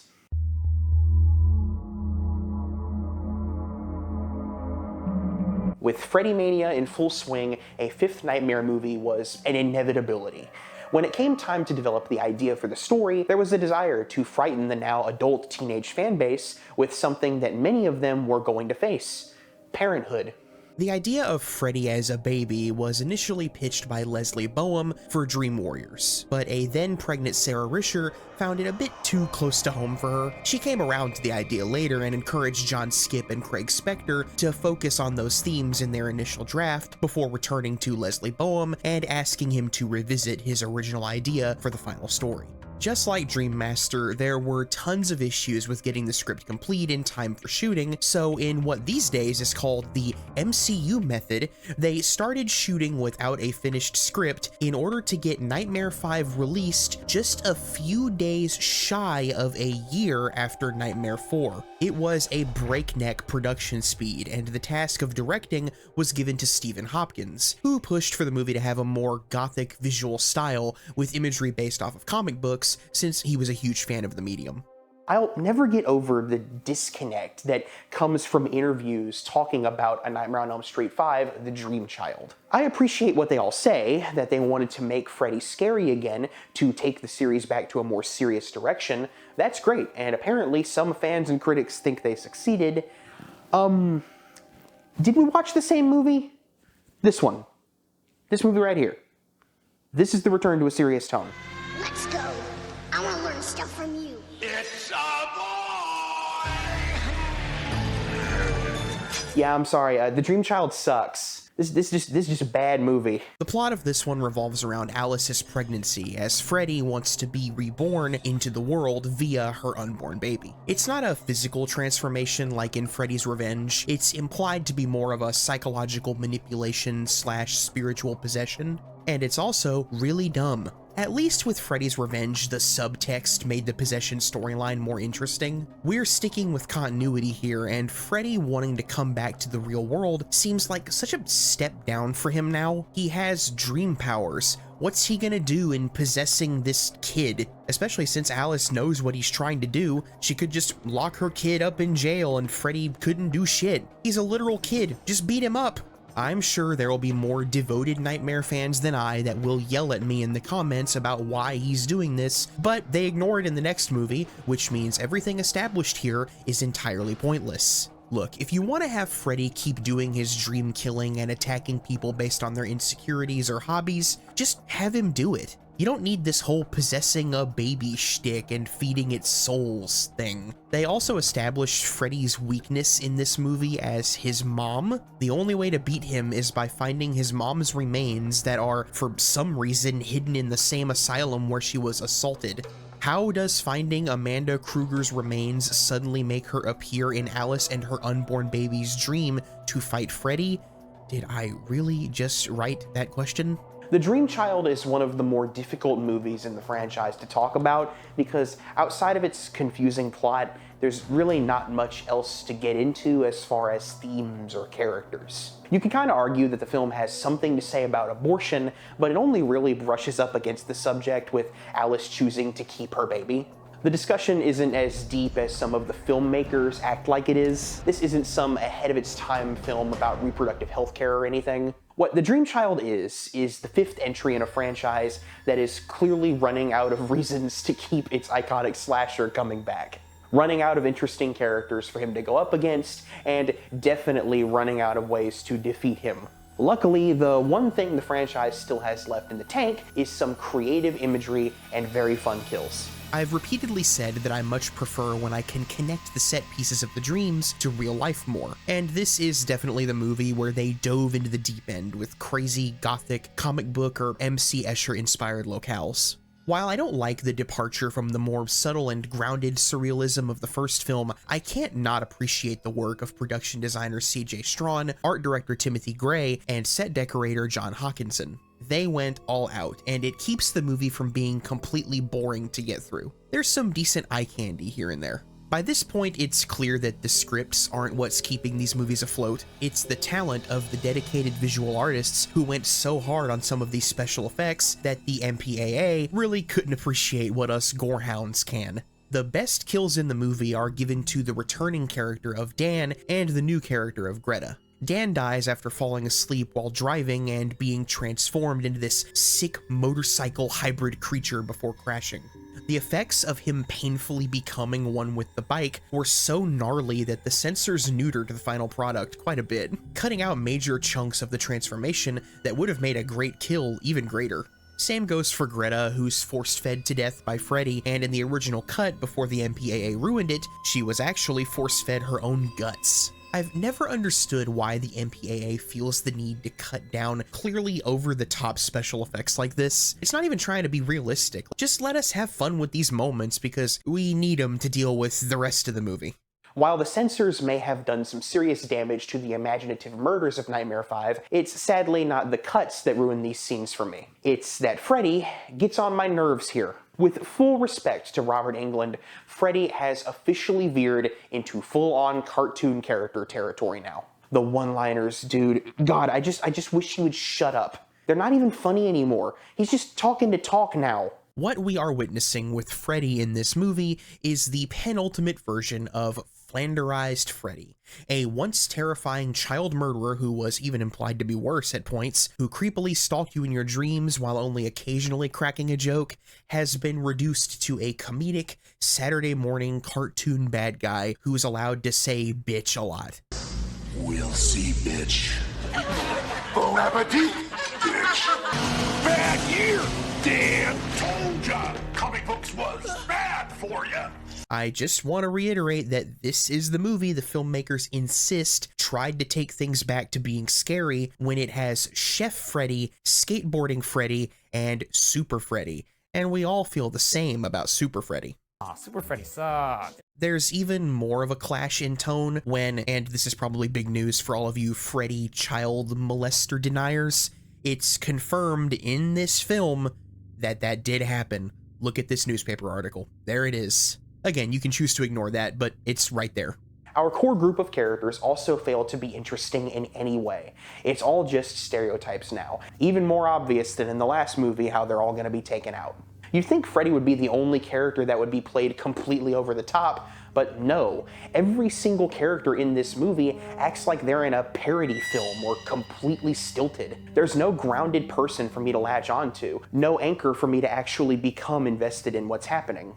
The Nightmare movies have always carried the theme of being unable to distinguish reality from fantasy, and that used to be done with clever filmmaking that kept you guessing as to whether or not a dream was actually happening. Here, they just decided to have everybody act like they're in a dream all the time. Look at how the mother of Greta and her friends act before Greta falls asleep at the dinner table here. But we're having a party, dear.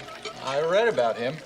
He was just a friend of Greta's Not someone special, not someone she was seeing. You expect me to believe that performances like these exist in the same universe as characters like Nancy Thompson or the Dream Warriors? No, movie. Kindly go to hell. There are attempts to make this a somewhat serious experience, like the opening sequence that flashes back to Amanda Kruger's assault in the asylum. Don't worry, they don't show anything explicit, but the implication is still there, and I think what they do is effective in making you uncomfortable. This scene is creepy, the effects are still pretty great, the set design is wonderful, and I have to commend Robert Englund for committing to the bit as hard as he does in all these movies. That's really all I have to say about The Dream Child.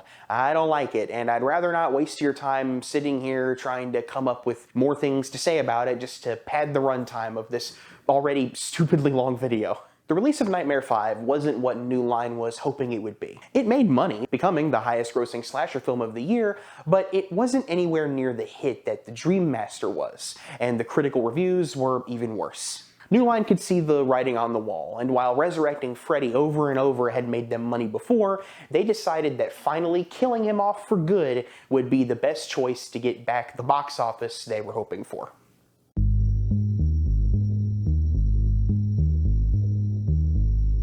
Many filmmakers were considered for the big task of killing Freddy off, and if I'm being totally honest, one of the pitches is infinitely more interesting than what they went with. This draft depicted Freddy as a tired, withered entity that nobody took seriously anymore. He'd lost all of his powers due to a lack of fear, and the Elm Street kids would entertain themselves by taking sleeping pills just to go into the dream world and beat the shit out of him. The people simply saw Freddy as nothing more than a joke. This might have been a statement on the current direction of the franchise. In this story, Freddy manages to kill one of his attackers, which gives him just enough power to invade the never-ending dream of a comatose cop where he would regain his power and become scary once again. Now, who wrote this rejected script? A young filmmaker from New Zealand named Peter Jackson. While New Line didn't go with his idea, they were still friendly with him, and this was the real beginning of a relationship that would ultimately give us Lord of the Rings. Just another thing to be thankful to Freddy for.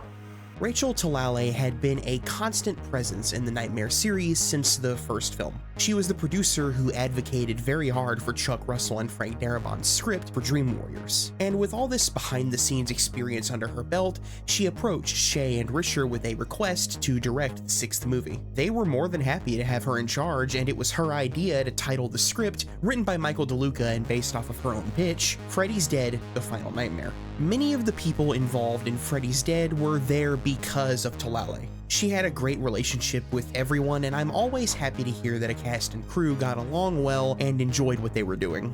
It couldn't have been easy for the potential last Nightmare movie to be your directorial debut, and my heart goes out to Rachel Talalay because the negative reception of this movie couldn't have been easy. I'm not going to sugarcoat it either. Freddy's Dead is the worst movie out of the original 6 Nightmare films by a landslide. It is a train wreck of tone, performance, writing, and unfortunately, direction. Alright, let's just get this one over with. Right from the opening, the movie doesn't make any damn sense. It says it takes place 10 years from now? What, 10 years from whenever I'm watching it, or 10 years from 1991 when it was released? Well, both are wrong. It takes place in the year 1999, a decade after Dream Child, where Freddy has successfully murdered every single kid in Springwood, Ohio. Remember how the last movie was all about thwarting his coming back? Well, just toss that shit out the window, because he's back to dream invading with no explanation and no need for the powers of Alice, who is also gone. This movie just doesn't give a shit about the continuity of what came before, and even unnecessarily adds more things to Freddy's backstory. My god, can we please stop doing this to slashers? Once you set up their story in the first film, that should be it. Stop changing things. Oh, what did they add in this one? Well, it turns out that even though Freddy loved killing kids, he actually got married and had one of his own, making his motivation not just revenge on the Elm Street parents for burning him alive, but for taking his kid from him.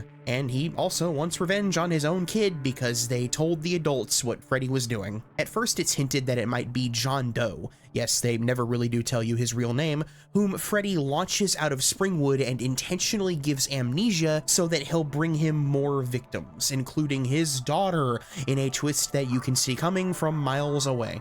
In addition to the dumb kid story, which leads to some truly awful flashbacks of Freddy as a dad, as a teenager, and even as a slightly sympathetic kid, which goes against his whole thing, there's another limitation they add to Freddy's powers. He can't leave Springwood. His primary goal in the movie is to escape Springwood so that he can keep killing all over the place, and he needs his daughter to do this for some reason. Even if we ignore the ludicrous plot and story decisions, this movie is a failure in that it is the culmination of every bad decision made regarding the series' tone up to this point. In Dream Warriors, we had the perfect balance of terror and dark humor, and in every subsequent entry, Freddy just got goofier and goofier until he has reached his final flanderized form in Freddy's Dead: The Final Nightmare. A Looney Tune. That's what he is now. I'm aware that some of you out there may not have seen this movie before and are just curious about the series. If you are one of those viewers, I'd like to pose to you a question. How do you think Freddy first appears in this movie? What was intended to be his final movie, mind you? Maybe his iconic silhouette is cast across a nearby wall. Maybe he scratches his glove across a metal surface, letting you hear him first. Maybe he takes the form of another character.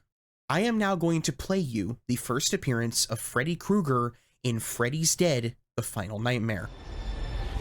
I'll get you, my pretty, and your little soul, too! Oh, you thought I was kidding. They went all the way with the Bugs Bunny energy here, and it's painful to sit through. Genuinely, who is scared of this? Who said that the movie with this title and this poster needed this kind of energy? Especially when you remember the criticism of the character written in reviews of the time. This is supposed to be a horror icon, for God's sake. I used to love his lines, and now I just wanted to shut up. No screaming while the bus is in motion. Nice hearing from you, Carlos. Hey, you forgot the power glove. Ooh, this, bitch. Nothing helps this character one bit. The visual style is completely inconsistent with what came before. The movie is almost too colorful, too bright. There's some strong TV movie energy here with the goofy angles, shitty sets, and oh yeah, the guest stars. Roseanne Barr and Tom Arnold cameo in this movie, and it's just about as painful as you can imagine. Johnny Depp shows up again and gets his face hit with a frying pan. Alice Cooper plays Freddy's stepdad. We see Freddy's stepdad. Why are we forced to look at this? God, it's like showing me Michael Myers' accountant. I don't give a shit about why Freddy is a monster, and I sure as shit don't need to see the sperm demons. Oh yeah, we should probably talk about the sperm demons. These early CGI disasters are the entities that gave Freddy his power in another extended flashback to something we were already told happened. I don't want to keep repeating myself here, but seriously, was anybody out there dying to know just how Freddy became a dream spirit? Can't we just let horror stories exist in a realm of mystery? Does it all have to be this spelled out? This is an embarrassing movie. I actually feel real secondhand embarrassment when I watch it. I feel it for the actors having to deliver this stilted dialogue, having to wear these costumes, and having to perform in these ridiculous death scenes. The worst in the series by far. Let's get it out of the way. The best scene is the one with Carlos and the hearing aid. It's well paced, it's a good idea, and it ends with a head explosion. I can't hate a head explosion no matter how much I try. Every other death is bad. The Wile E. Coyote spikes are just insanely stupid. The video game death scene? Don't even get me started. The more I think about this entire sequence, the more it infuriates me. The character is set up as a gamer and a stoner. Those are his two traits that they're going to use against him. He smokes some weed and takes a nap, and filmmakers who clearly have never smoked weed in their entire lives depict a trip that looks absurd before the character is dropped into a video game controlled by Freddy that just makes no sense. Is he controlling the kid, or is he controlling the enemies in the game? Why does the kid even have a score if there's no way for him to play? Am I thinking about this too much? Probably, but I'll tell you what the filmmakers didn't think about for more than 2 seconds. This line of dialogue. Now I'm playing with power! Apparently, they just didn't bother to ask Nintendo if that line was cool, and Nintendo said nothing about it when the movie was released. Can you imagine a movie made today that references Nintendo in any way, shape, or form without permission that wouldn't get sued into oblivion? Maybe it's because the Power Glove sucked and they knew it. This movie was released in 3D, by the way. Just another marketing gimmick they were trying out. Granted, the whole movie wasn't in 3D. No. Only the final showdown was in 3D. In theaters, you had to be told when to put on your 3D glasses right when the last act started. Do you want to know how they told you to do that? You want me to tell you how the movie communicates to the audience to put their 3D glasses on? I'll show you. You use these. Get the hell out of here. You want to live? These mean nothing here. But in the dream, they can be anything you want.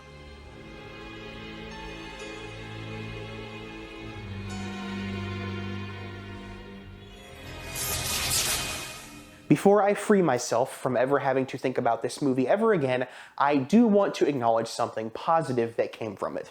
Leslie Dean, the actress who portrayed Tracy, who had previously worked with Robert Englund in his directorial debut, has stated that the scene where she confronts her character's abusive father in a dream actually brought real repressed memories of abuse out of her, and she credits this film with encouraging her to seek professional help in confronting her past trauma.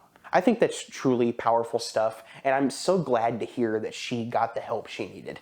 I'm glad to hear that everyone involved in this movie got along and speaks highly of one another to this very day. It would have made it so much worse to talk about if filming had been some miserable experience. I don't agree with any of the choices made here, but I can respect the hard work of the people who made them. Freddy's Dead: The Final Nightmare did open to much better profits than the previous entry, but critics and fans ripped it apart. Again, I can't imagine that was easy for Rachel Talalay to deal with, but she did move on to do some well-respected and acclaimed work. She directed the 1995 adaptation of the British comic Tank Girl, which has a massive cult following. She also directed some of the most acclaimed episodes of Doctor Who, as well as some other TV shows, from Sherlock to Riverdale to Supernatural, Doom Patrol, and Superman and Lois.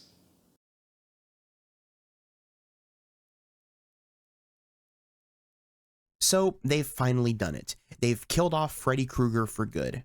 All of the actors and the director in every interview insist that Freddy's dead, just like the title says.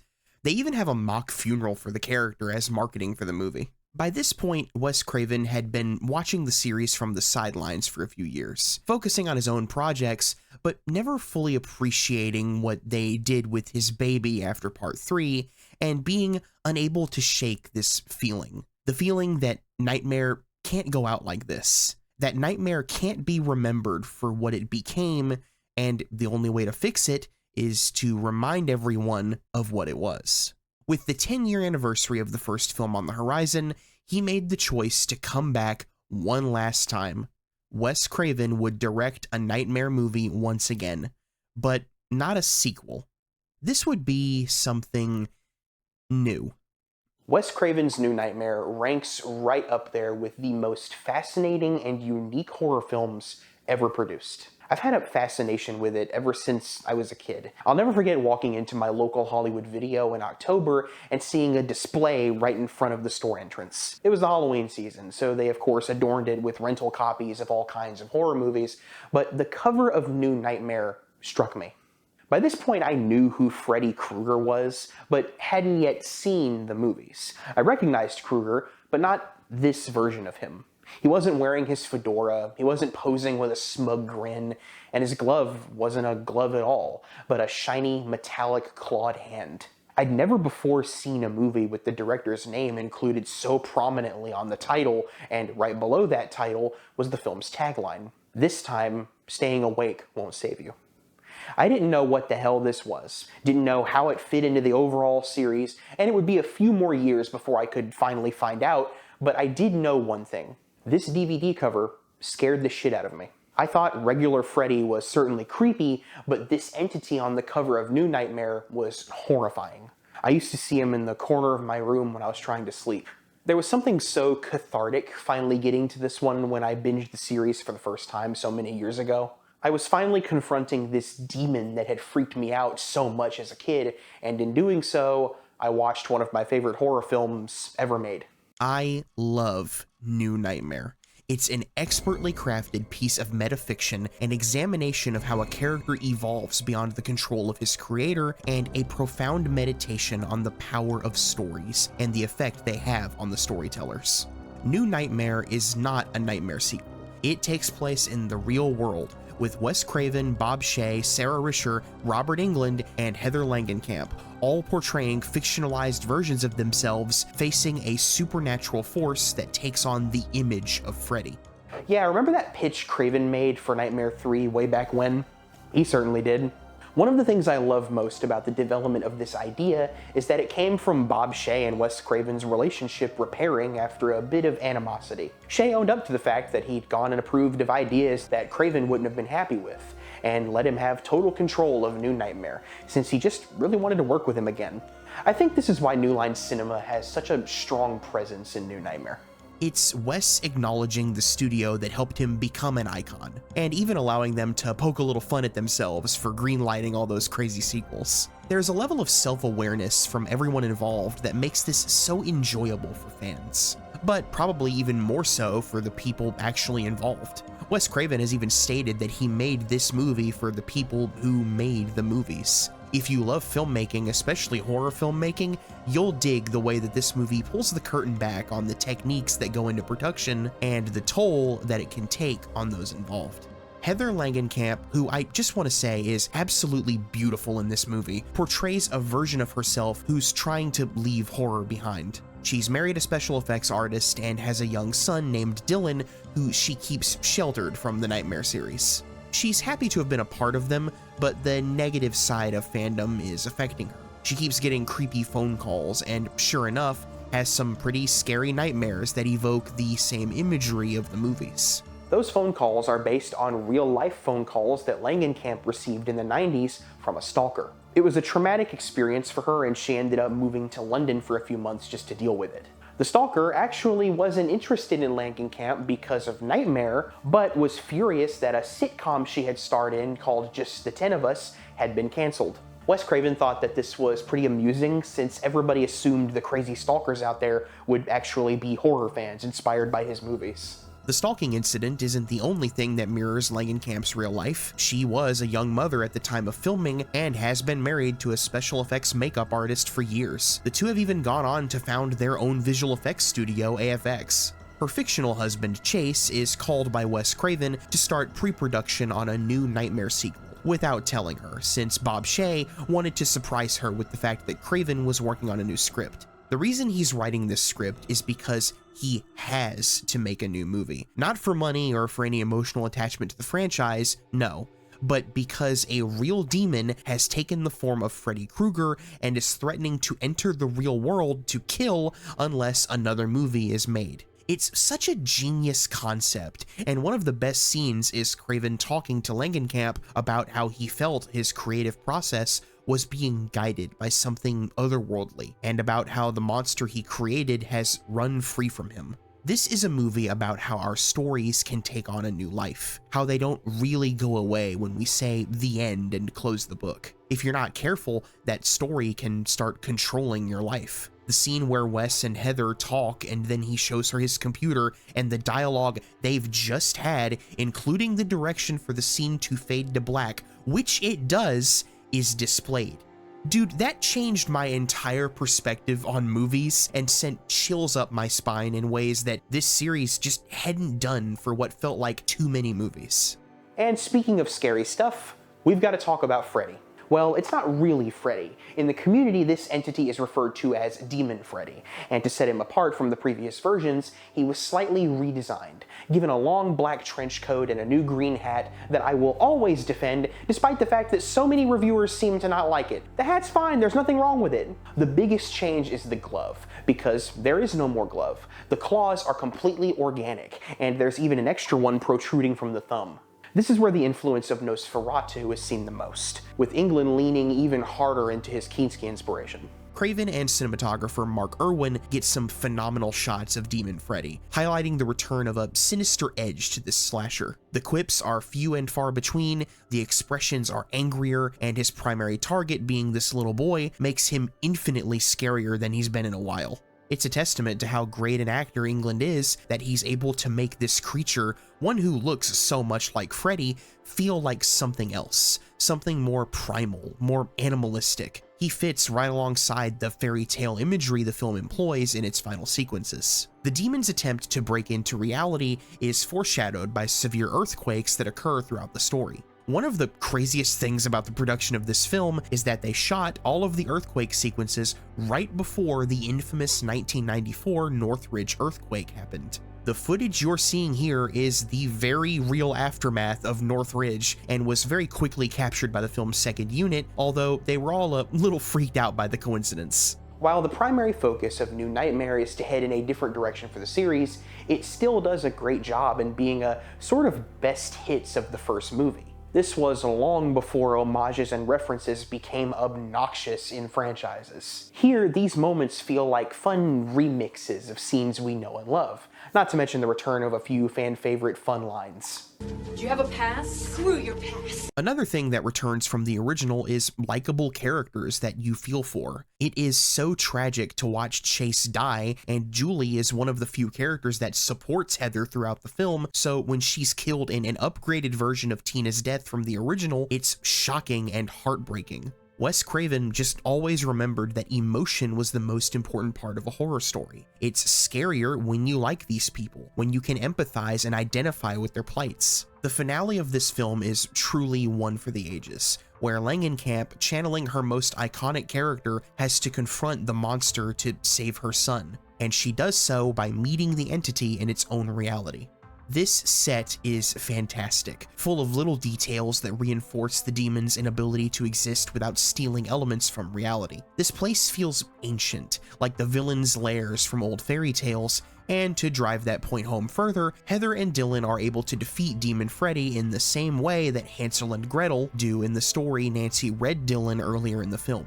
New Nightmare is a commentary on the power of stories. Even horror stories, which are meant to terrify, can still empower and uplift. Think of the young women inspired by Nancy. Think of the outcasts who related to the Dream Warriors. It's all right there in the scene where Nancy reads Hansel and Gretel to Dylan, tries to stop when she realizes that the story may be a bit too scary, but keeps going when Dylan insists. Dylan is scared by the concept of the witch, but the kids in the story are able to overcome and defeat her, just like he and his mother are able to overpower Demon Freddy by tossing his ass in an oven. The final shot of the movie is one of my favorites in all of horror. What started out as Hansel and Gretel is now the screenplay for New Nightmare, one that Heather starts to read her son as the screen fades to black. Craven is not only speaking to the importance of horror films here, but to all films.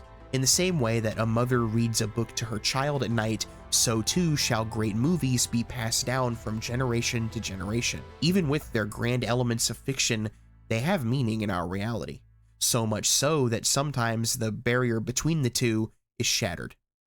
Wes Craven and everyone involved in the making of New Nightmare did some truly bold things with the genre, and brought acclaim once again to a series that desperately needed it. Sadly, it ended its box office run as the lowest grossing Nightmare film, although I don't think fans cared that much. The importance of New Nightmare, especially in Craven's filmography, cannot be understated. He took the ideas he played with here and directed them toward not just his own films, but the entire slasher subgenre as a whole, and 2 years later would release Scream, the film that revitalized a subgenre that everyone thought was dead.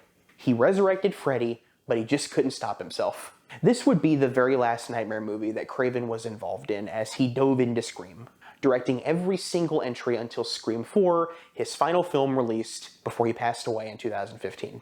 There are a few things that I would like this video to be: a fun retrospective that's a little informative and full of my own dumb thoughts and opinions, sure, but even more than that, I want this video to serve as a celebration of the creators behind A Nightmare on Elm Street, chief among them being the person who originally conceived it all in the first place. Wes Craven was one of the very best to ever do it.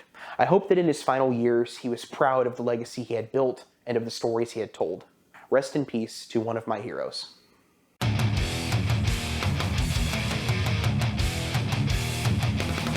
Even though the next stop on our journey takes us to the year 2003, we've got to run the clock back a little bit first.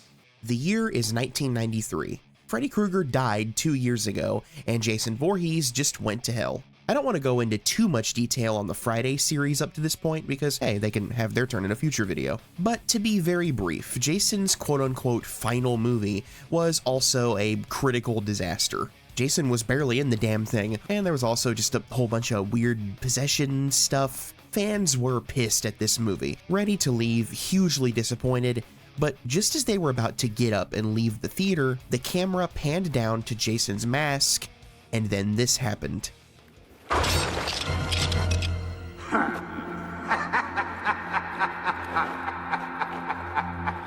We take it for granted today just how big a deal a crossover can be. They used to be rare, and it was even more rare to tease one like this so unexpectedly.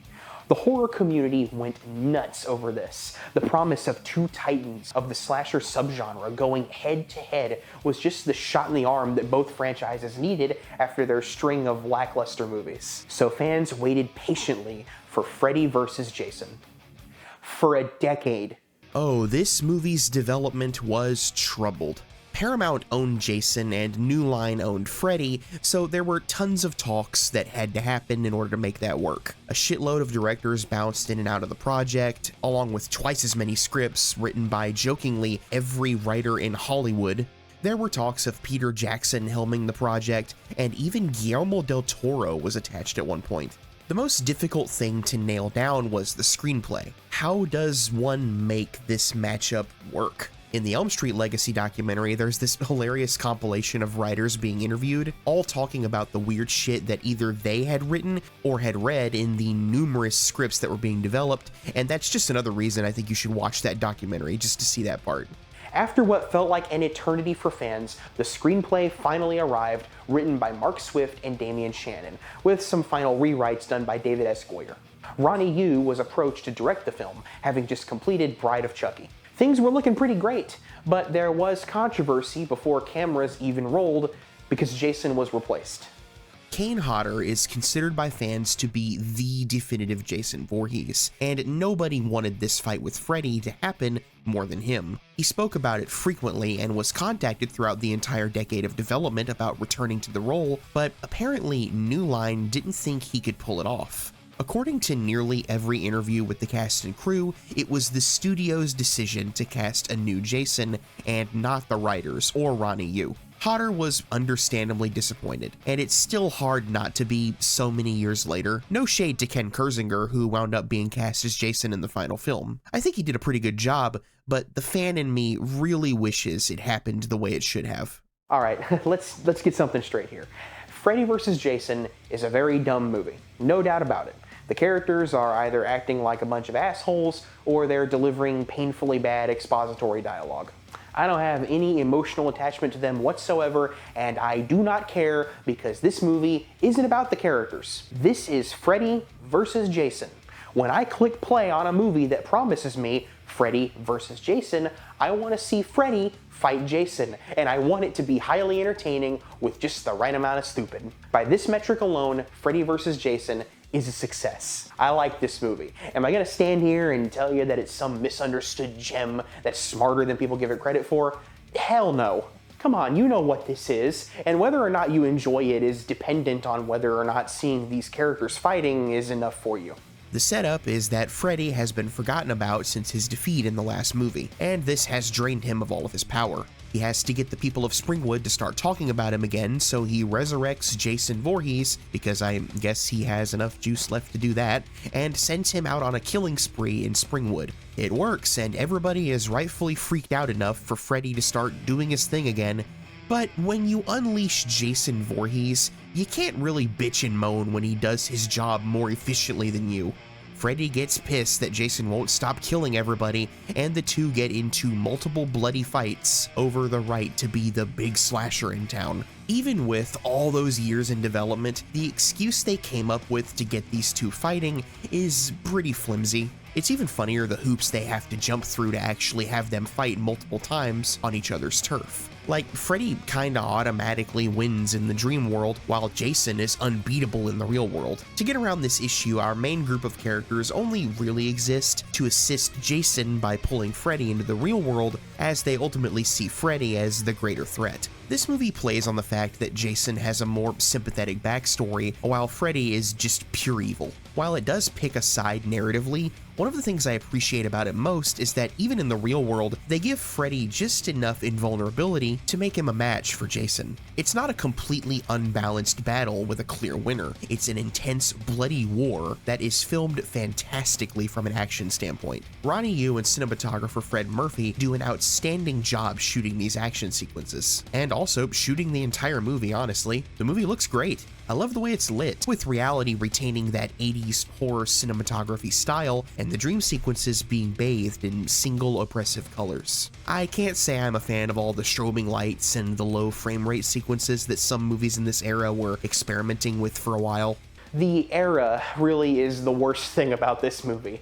The early 2000s, especially in horror, was an incredibly ugly period, both in style and personality. Just a bunch of jerks in this cast who spend the majority of the time insulting each other, being sexist, throwing around some homophobic slurs. Oh, what a lovely time this was. The silver lining in having to sit through the moments without Freddy or Jason is that you know most of these characters aren't going to make it out of here alive. This movie isn't about them, it's Freddy versus Jason, and as far as portraying those characters, I think they nailed it. Jason is Jason. He may lack some of the rage that Hodder gave the character, but Kurzinger is still a very intimidating dude, and I'm a fan of the way he looks here. Of course, I'm biased because this was the first Friday and Nightmare movie ever released in my lifetime. I grew up seeing advertisements for this movie everywhere. I have a certain level of nostalgia for the way these characters look here specifically. While I may think of Dream Warriors as definitive Freddy, the design of Jason that always pops into my head first is this one.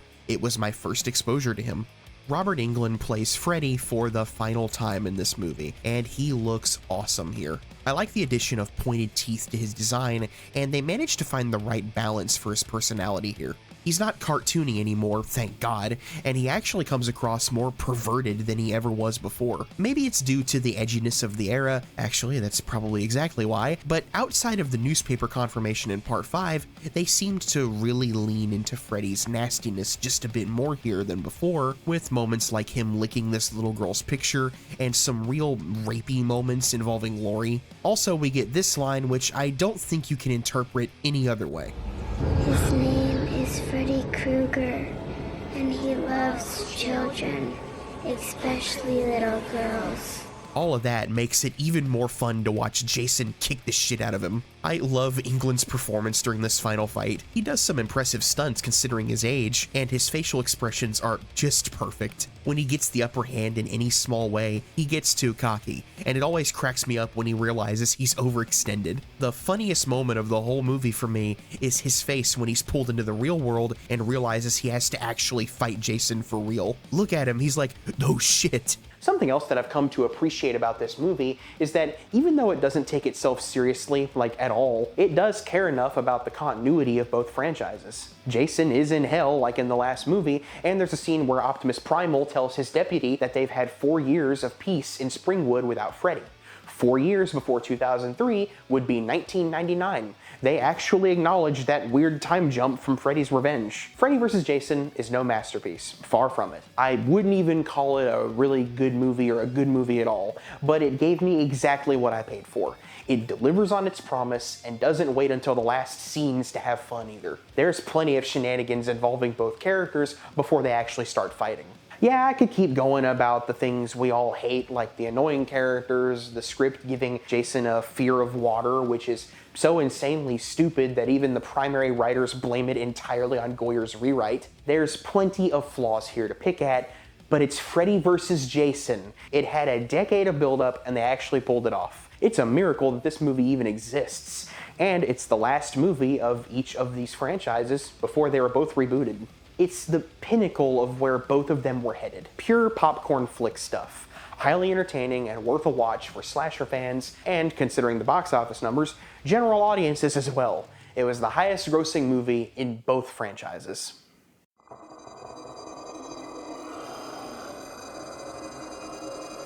Before I get into the next movie, I want to include a content warning here. I'm going to discuss the 2010 Elm Street remake, and in doing so, the topic of child sexual abuse is going to come up. I've touched upon the topic a little bit throughout this video, but it's such a major part of the remake that I can't move on from it as I have thus far. Be warned if that's a particularly difficult topic for you, and I completely understand if you don't want to have to sit through it. Feel free to skip to this time code in the video to just hear my overall thoughts on the remake without all the details that may be triggering for you.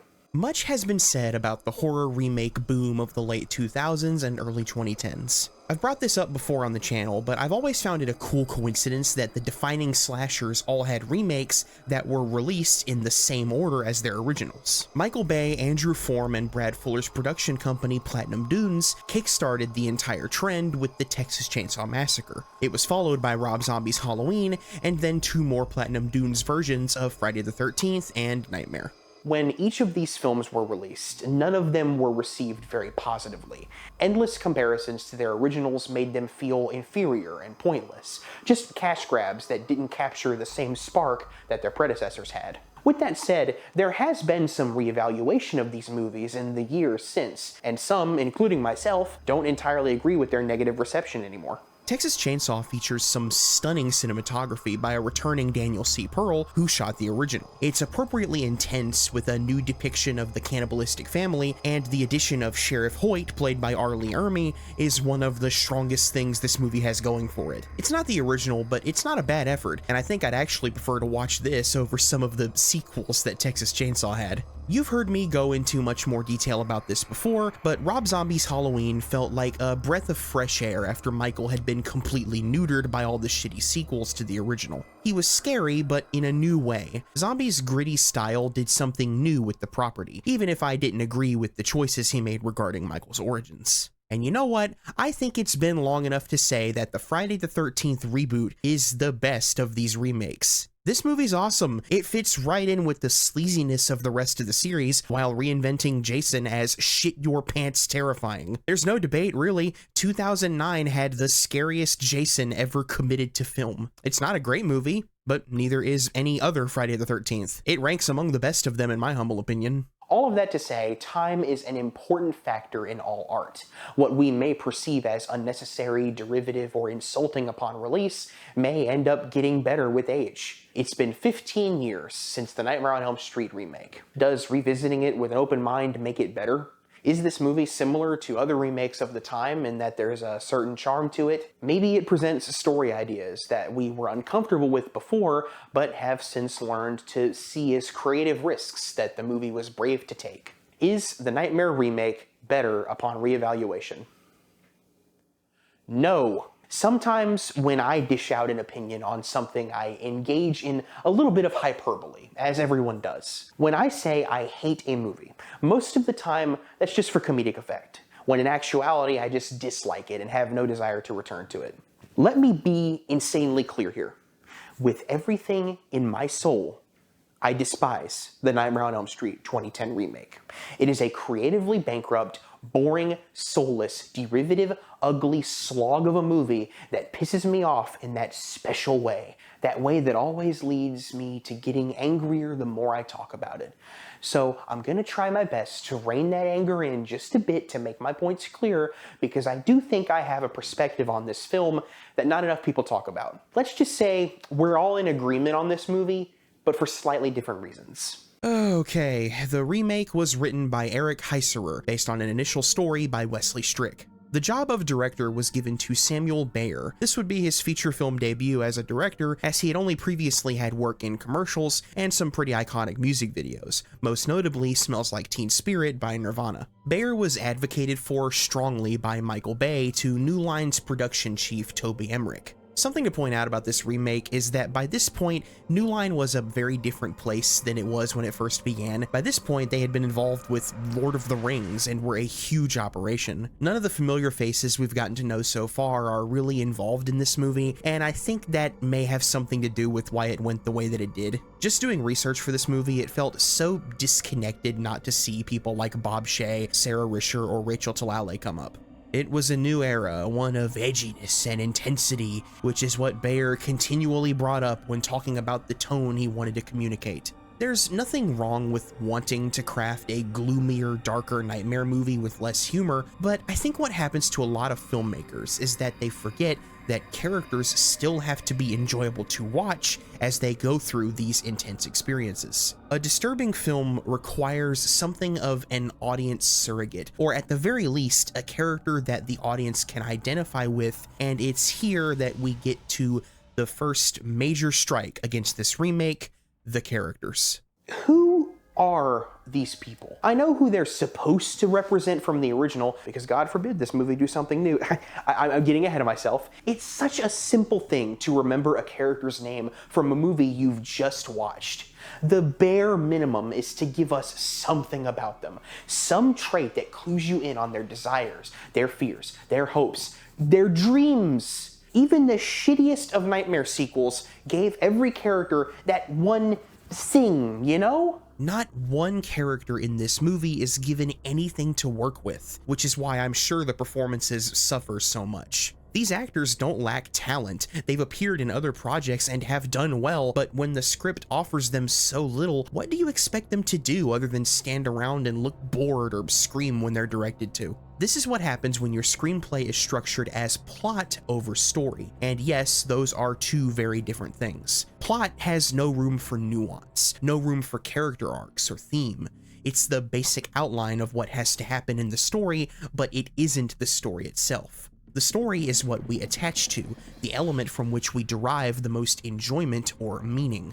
I could deadass read you the plot summary of this film from Wikipedia, and it would be equal to the experience of watching the movie, because that's how little this movie cares about its characters. Their only job is to move the plot forward, and that's even worse when the plot is the same plot we experienced in the original movie with hardly any change whatsoever. The script is so boring. There are hardly any conversations that feel natural or have any goal other than explaining what's happening. Characters don't discuss their feelings, and look, I get it, these are supposed to be traumatized characters, but we never get that from their performances. The writing simply lacks the nuance required to portray teens with repressed trauma. They all just come off as bored or disinterested, especially Nancy. Nancy Holbrook. Yeah, I don't know why they changed her last name either, but I'm fine with it because I will forever refuse to believe that this person is supposed to serve the same role as the greatest final girl to ever do it. I don't even think they planned on this version of the character being the main character, and if they did, they really dropped the ball. Remember how in the original, Nancy was someone who took charge, didn't put up with anyone's bullshit, and with each dream was able to learn something new about her attacker? Well, here, everything is revealed to her by other characters rather than her own intelligence. She doesn't come across as down-to-earth and confident, but subdued and different in the most annoying way possible. I don't know if you've noticed, but I don't exactly fit in. And in probably the biggest insult to who she used to be, she has to be rescued at the end. What was a carefully constructed plan in the original where she faced her demon head on is now a scene where she and her equally as bored kinda love interest. What's your favorite color? Blue. Work together to beat Freddy. The script robs Nancy of her agency, removes any of the understandable sympathetic traits from all of the Elm Street kids, and only ever flirts with new ideas. Even people who hate this movie like I do have praised the micro naps that happen. And while, yeah, I like the concept, all they really do is result in cheap jump scares, some of the worst cheap jump scares of the era. It's funny how everybody involved talked about how scary they wanted to make this thing, when it only ever really ends up being unintentionally comical. Also, did this girl really fall asleep during her boyfriend's funeral service just so they could cram in a shitty jump scare? At least her not caring about her boyfriend all that much makes more sense than actually falling asleep while swimming and having to be resuscitated.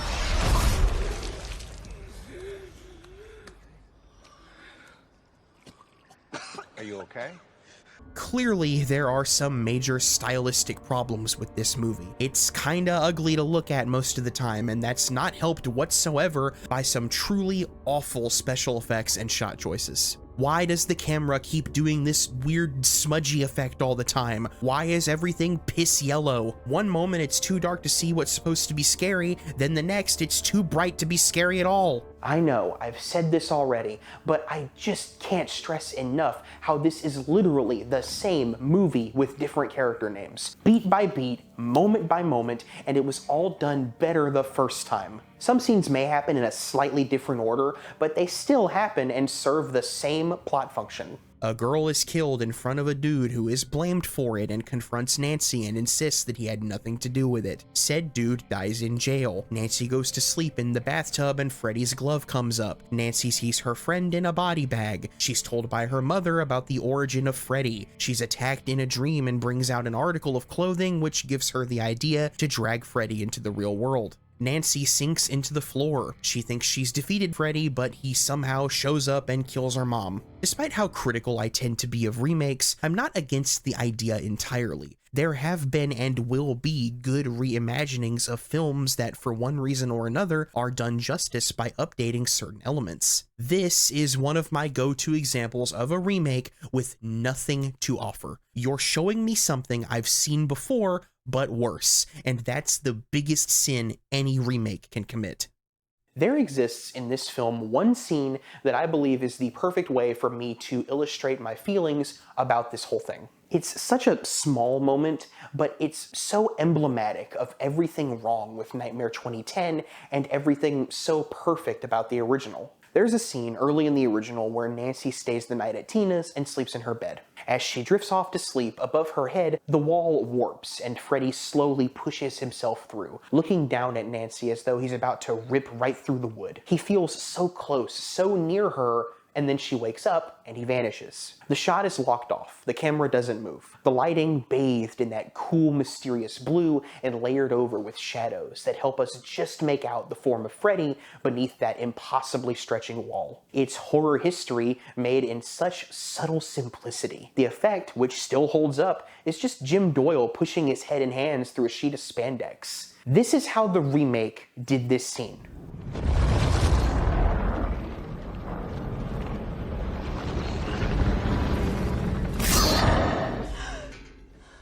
Ignoring the most obvious problem here, what's with all the shots? Why do we need so much needless coverage of a room we've already seen before? Why is the scene so brightly lit?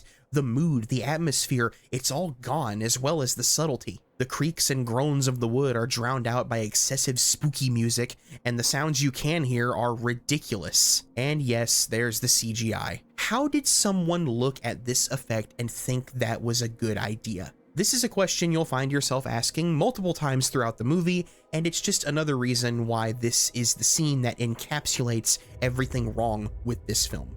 It's poorly shot, badly edited, has terrible special effects, lacks any subtlety, and it isn't scary.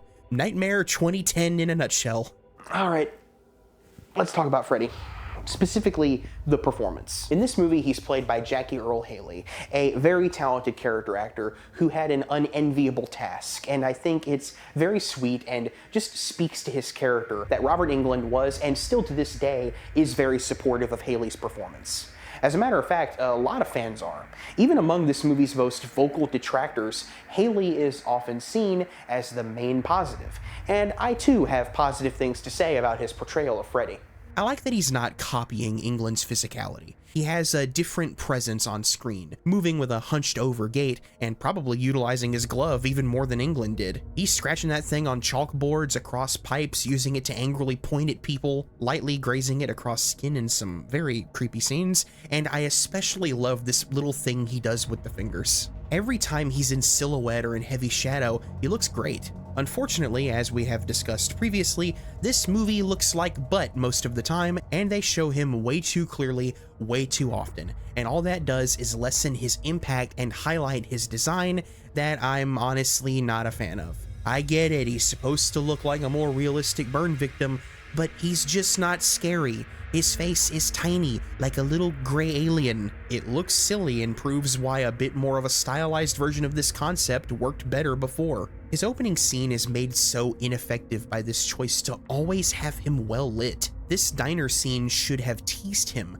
not shown him outright, but here he is, and it makes his next appearances make even less sense. Why are you hiding his face now? We've already seen it twice. I've also just gotta be honest here, I don't like the voice. You really shouldn't fall asleep in class. We got 6 more minutes to play. It's the same voice that he used when he played Rorschach, and when he's yelling, he sounds like he's interrogating the Joker. You can't save her! Where are they? Of course, the aesthetic issues that I have with Freddy aren't my biggest ones, and I'm sure those of you who have seen this movie are in the same boat with me.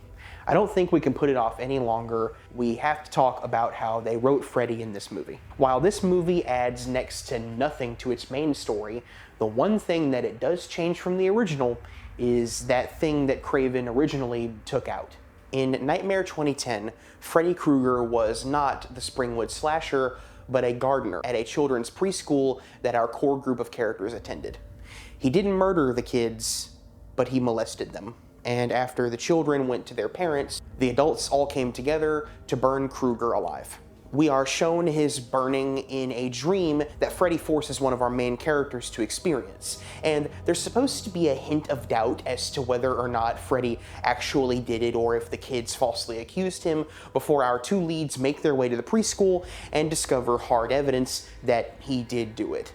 For so many fans, this is the revelation that breaks the movie. As far as they're concerned, Freddy was only ever a child murderer, and confirming him to be a pedophile is a bridge too far. As I've made clear throughout this video, I do disagree with the viewpoint that Freddy has never been hinted to be anything other than a murderer of children, but that doesn't change the fact that with this facet of his character no longer being portrayed through subtext, it does affect the funness of Freddy Krueger quite a bit. It was easier to laugh with him when there was only ever an implication. My perspective on this is that they didn't want you to laugh with Freddy in this version. There was a desire to find that line, cross it, and return Freddy to something much darker. And I will give the filmmakers some credit in that. Yeah, you can't get much darker than that. I'm also glad that they didn't actually depict anything happening in these flashbacks. It's all handled in a surprisingly reserved way for a movie like this, at least until Freddy opens his mouth, but we'll get to that later. While I do disagree with the opinion that Freddy was never portrayed like this, and that they should never portray him like this, nor should you portray any villain like this, I am of the same opinion that Freddy being a confirmed child molester ruins this movie, because I think it highlights the biggest reason that I hate this movie. Even more than the recycled shots and the bland characters and the bad special effects. What this story beat illustrates to me is the wasted potential of this story. I don't think Freddy should have been confirmed to be a pedophile. I think he should have been falsely accused. In early drafts of the script, it was revealed that Freddy didn't do it. That the kids were just being kids and making up stories or repeating things they heard, which led the parents to assume the worst and take matters into their own hands without evidence.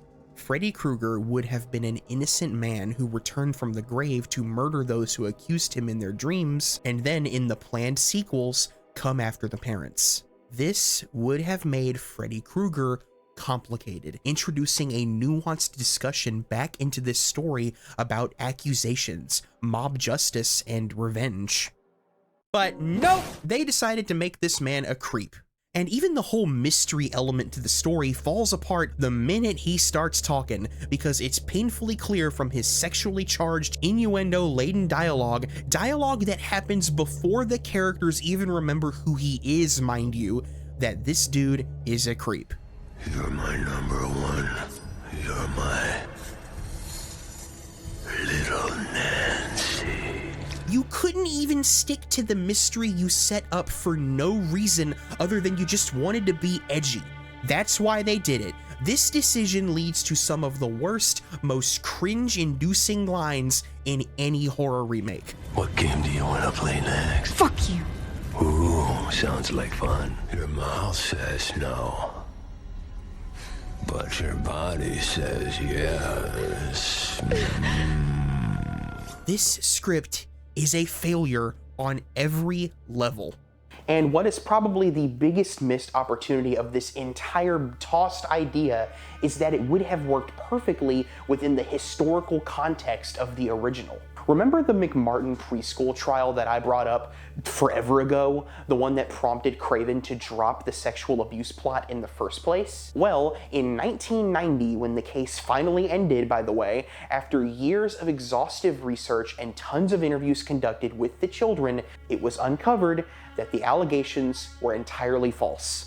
There were acquittals and entire dismissals due to an utter lack of evidence, but people's lives were ruined, and the rumors of the abuse being ritualistic in nature literally started the satanic panic in the United States. I've actually been doing research on moral panics for a future video that maybe one of these years I'll finally make, with the truth now out there. The truth that was initially unclear, which forced Craven to change what he had written. This could have been such a unique theme to work into the story of this film, since the original film had been affected by false allegations.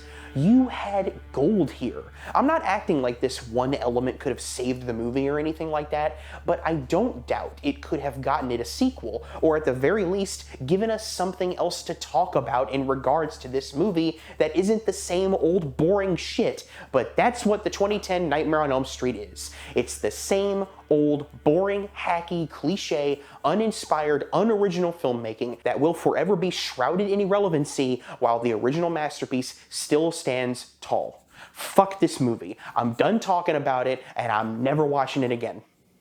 So that's the end of the video, right? I mean, that was the last Nightmare movie ever released. While that is true, we're not done with Freddy just yet.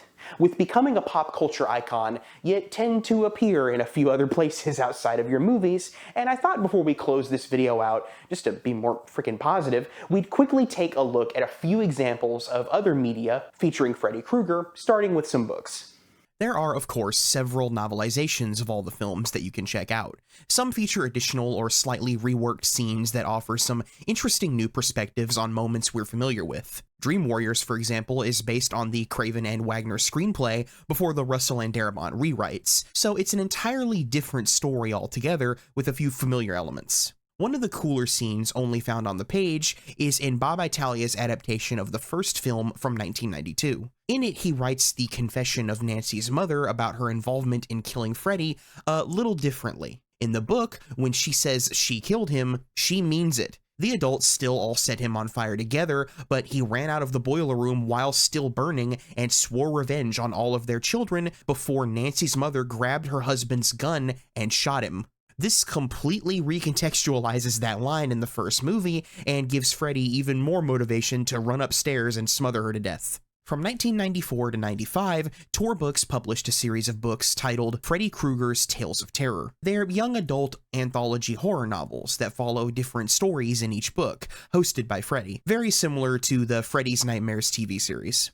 In 2005, Black Flame published 5 original Freddy novels that took place after the events of Freddy vs. Jason, which they also published a novelization for with a different ending. There were also Freddy comics. In 1989, Marvel published only 2 issues of a series that would be canceled titled Freddy Krueger's A Nightmare on Elm Street, written by Steve Gerber. They were black and white and featured some pretty kick-ass art by Rich Buckler. The sudden cancellation, according to Gerber, was due to Marvel's concern for their image after they faced protest from anti-violence advocate groups. Freddy would get another chance to appear in comics again in 1991, when Innovation Publishing put out 3 series written by Andy Mangels. The first is fascinating, as it takes place between Nightmare 4 and 5 and follows Alice, Neil Gordon, and a returning Nancy Thompson, who appears as a dream spirit as Kristen dreamt her after her death in Dream Warriors. The second series is an adaptation of Freddy's Dead, and it was even released in 3D. I wonder how that looked if you wore the glasses. The third and final series is a sequel to Freddy's Dead, because I guess the comics industry didn't give a shit about killing Freddy off like New Line did. Only 2 issues of this series were actually published, since Innovation Publishing went bankrupt in 1992. In 2005, Avatar Press published their own miniseries written by Brian Pulido, and in 2006, Wildstorm Comics also did a comic run featuring the Springwood slasher written by Chuck Dixon. There was a comic book sequel to Freddy vs. Jason, based on an idea they wanted to originally use for the film's actual sequel, Freddy vs. Jason vs. Ash. Yeah, from Evil Dead. If you want a breakdown of that series, I highly recommend the kill count of it on Dead Meat. In preparation for this video, I rewatched Never Sleep Again: The Elm Street Legacy, and I think it is a must-watch for fans. It's 4 hours long and goes into so much detail on the production history of each Nightmare movie before the remake. There are some other documentaries produced by the cast and crew of the films, such as the aforementioned Scream Queen, which focuses on Mark Patton, and I Am Nancy, which Heather Langenkamp produced. We've covered some of the Freddy merchandise in the TV series, but something we haven't talked about yet are his appearances in video games. There were 2 official Nightmare video games developed and released in 1989. The first was released for NES, programmed by Rare, and published by LJN. If you're as chronically online as I am, you probably recognize this game from the classic AVGN episode. The one where the goal is to collect Freddy's remains and destroy them. Kinda similar to Dream Warriors, while keeping your sleep bar full, otherwise you fall asleep and you have to play the same level on a much higher difficulty and may even have an encounter with Freddy. The other game, released the same year, was developed by Westwood Associates for the Commodore 64 and IBM PC. This game is more of an exploration type deal with a top-down perspective that lets you choose from the different Dream Warriors as playable characters. The only other official Nightmare game was only talked about, but never actually made into a game, and was intended to be based on Freddy vs. Jason. While that didn't come to fruition, that doesn't mean Freddy didn't show up in other games. When that trailer dropped featuring Freddy as a DLC fighter in Mortal Kombat 9, one of my favorite video games of all time, I couldn't believe what I was seeing. He actually started the tradition of including horror characters as DLC in that franchise, and he's still pretty fun to play as to this day. You can also play as Freddy in Dead by Daylight, where he was made available as DLC in 2017. In both of his DLC appearances, he's modeled after the Jackie Earle Haley version of the character from the remake rather than Robert Englund. Speaking of Robert Englund, in 2018 he would give his, as of right now, final performance as Freddy in an episode of The Goldbergs. In his most recent interviews, he has made it very clear that he's retired from playing the character, and has even given his own suggestions as to who he thinks would be good enough to take up the glove in the next installment, in whatever form that installment may be. Robert Englund has earned his retirement, having loyally played this beloved character for decades. In another pretty cool coincidence that happened while I was working on this video, it was announced that he'd receive a star on the Hollywood Walk of Fame. The unveiling of his star is going to take place on Halloween, when I hope this video comes out. So congratulations, Robert Englund, and thank you for all of your fantastic performances. As for the future of this franchise, it's pretty unclear right now. There's nothing official in the works, nothing that isn't just some interview of a filmmaker expressing what they want to do with Nightmare anyway. I know it's hard to imagine anyone else in the role of Freddy, and I can also imagine that in our current day and age of refusing to recast anyone, this fact has a lot to do with the dormancy of the series for 15 years. To me, nothing is impossible. You can recast Freddy Krueger. It just has to be done with the same amount of love and care that you should first be putting into your script. This is such an imaginative and malleable franchise. There's no reason why a talented artist can't come up with a great new story. Hell, at this point, the fans may get tired of waiting and just make a Freddy movie themselves. Womp Stomp Films, the same people who produced the Never Hike Friday the 13th fan films, produced Cecil Laird's short film Dylan's New Nightmare, which featured Miko Hughes reprising his role as Dylan from New Nightmare 30 years later. It is fantastic, and I'll link to it in the description, along with Womp Stomp's other short films. Clearly, fans want more, and I don't think the big studios can ignore that for much longer. Despite what some may tell you, Freddy's not dead. He's just asleep, and I think he's bound to wake up at some point. Like, I hope I do. Thank you so much for watching. Thank you to all my patrons who support me. Special shout out to my executive producer patrons, Lapis Lazuli, VA, and Lizard Gang. Their names should pop up somewhere on the screen here. They normally would if I was editing this. I don't know if I'm gonna get to edit this. Hey, am I good? Like, is this satisfactory? Is this how you wanted it? He is gone. Okay, great. Hello? Hello?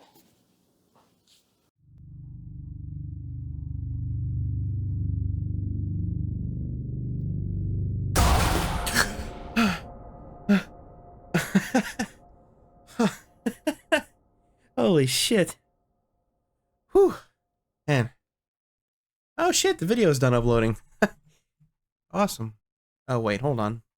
No, that's not right. That fully monetized, not age restricted, no copyright claims? None? Wait, no, that's not possible. That never happens. That literally never happens. Oh no. It's impossible. That couldn't happen unless I'm still dreaming.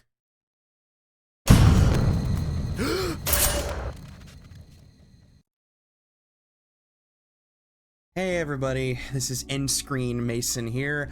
Just want to thank you all so much for watching this Nightmare on Elm Street retrospective. If you couldn't tell, this one took a long time to make. Several months so far. It was originally planned to come out on Halloween in October, and I realized that wasn't going to happen through the writing and, scripting process.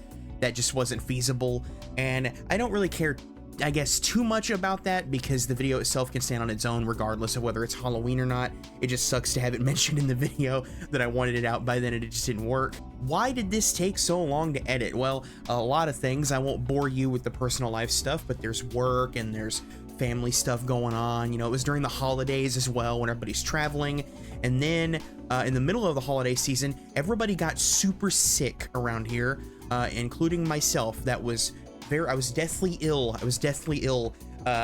And I was unable to work on this for a minute. We all got better, and then I just hunkered down and kept working on it. There are other things too, obviously, trying to get all the movie clips together, trying to avoid any kind of copyright issues, which we're gonna have to deal with soon because once I upload this, we'll see what happens. I'm sure I'll have to do some re-edits here and there. I just hope that you've enjoyed it, and I hope the wait was worth this. I probably hurt my channel with it taking so long to make, but I'm just proud of it. I'm happy that it turned out the way that it did. If you have anything to add to the video, if you want to join the discussion about the video, please leave a comment. It does help. Share it if you're a fan, if you think other fans would enjoy it. Let me know what you think, of course. Thank you to all of the lovely patrons on the screen right here, and even though I already shouted them out, I'll do it again. Lapis Lazuli, VA, Lizard Gang, love you guys. Thank you for your continuous support over on Patreon, and I'm excited to get back to work making things for the Patreon since I've been pretty much consumed by this video for several months. Now I can go back to doing some of the exclusive stuff that I want to do for them, and of course, working on the next video for all of you. I've had great ideas for new videos popping up, and I've been writing down little notes, but I was like, no, you have to focus on this first, get this done, then you can move on to those great ideas. This is going to be a great new year. I'm excited for what the year's going to bring. I hope you've all had a great start to 2026. I know it's been a rough one for kind of everyone, especially here in the States right now. I'm not going to try to bum everybody out with that, but I just want to let you know if my videos can provide some sort of relief from all of the frankly bullshit that's going on with the way our country's being run right now. I certainly hope that it can. Thank you for watching and supporting me, and I will continue to provide you with this sort of escapist thing and sort of connection that you feel with art that I do. I'm rambling here, but I just want to thank you for waiting and being patient, and I cannot wait to show you what I have next and what I have planned. I will see you in the next video. God bless. Take care. See you next time.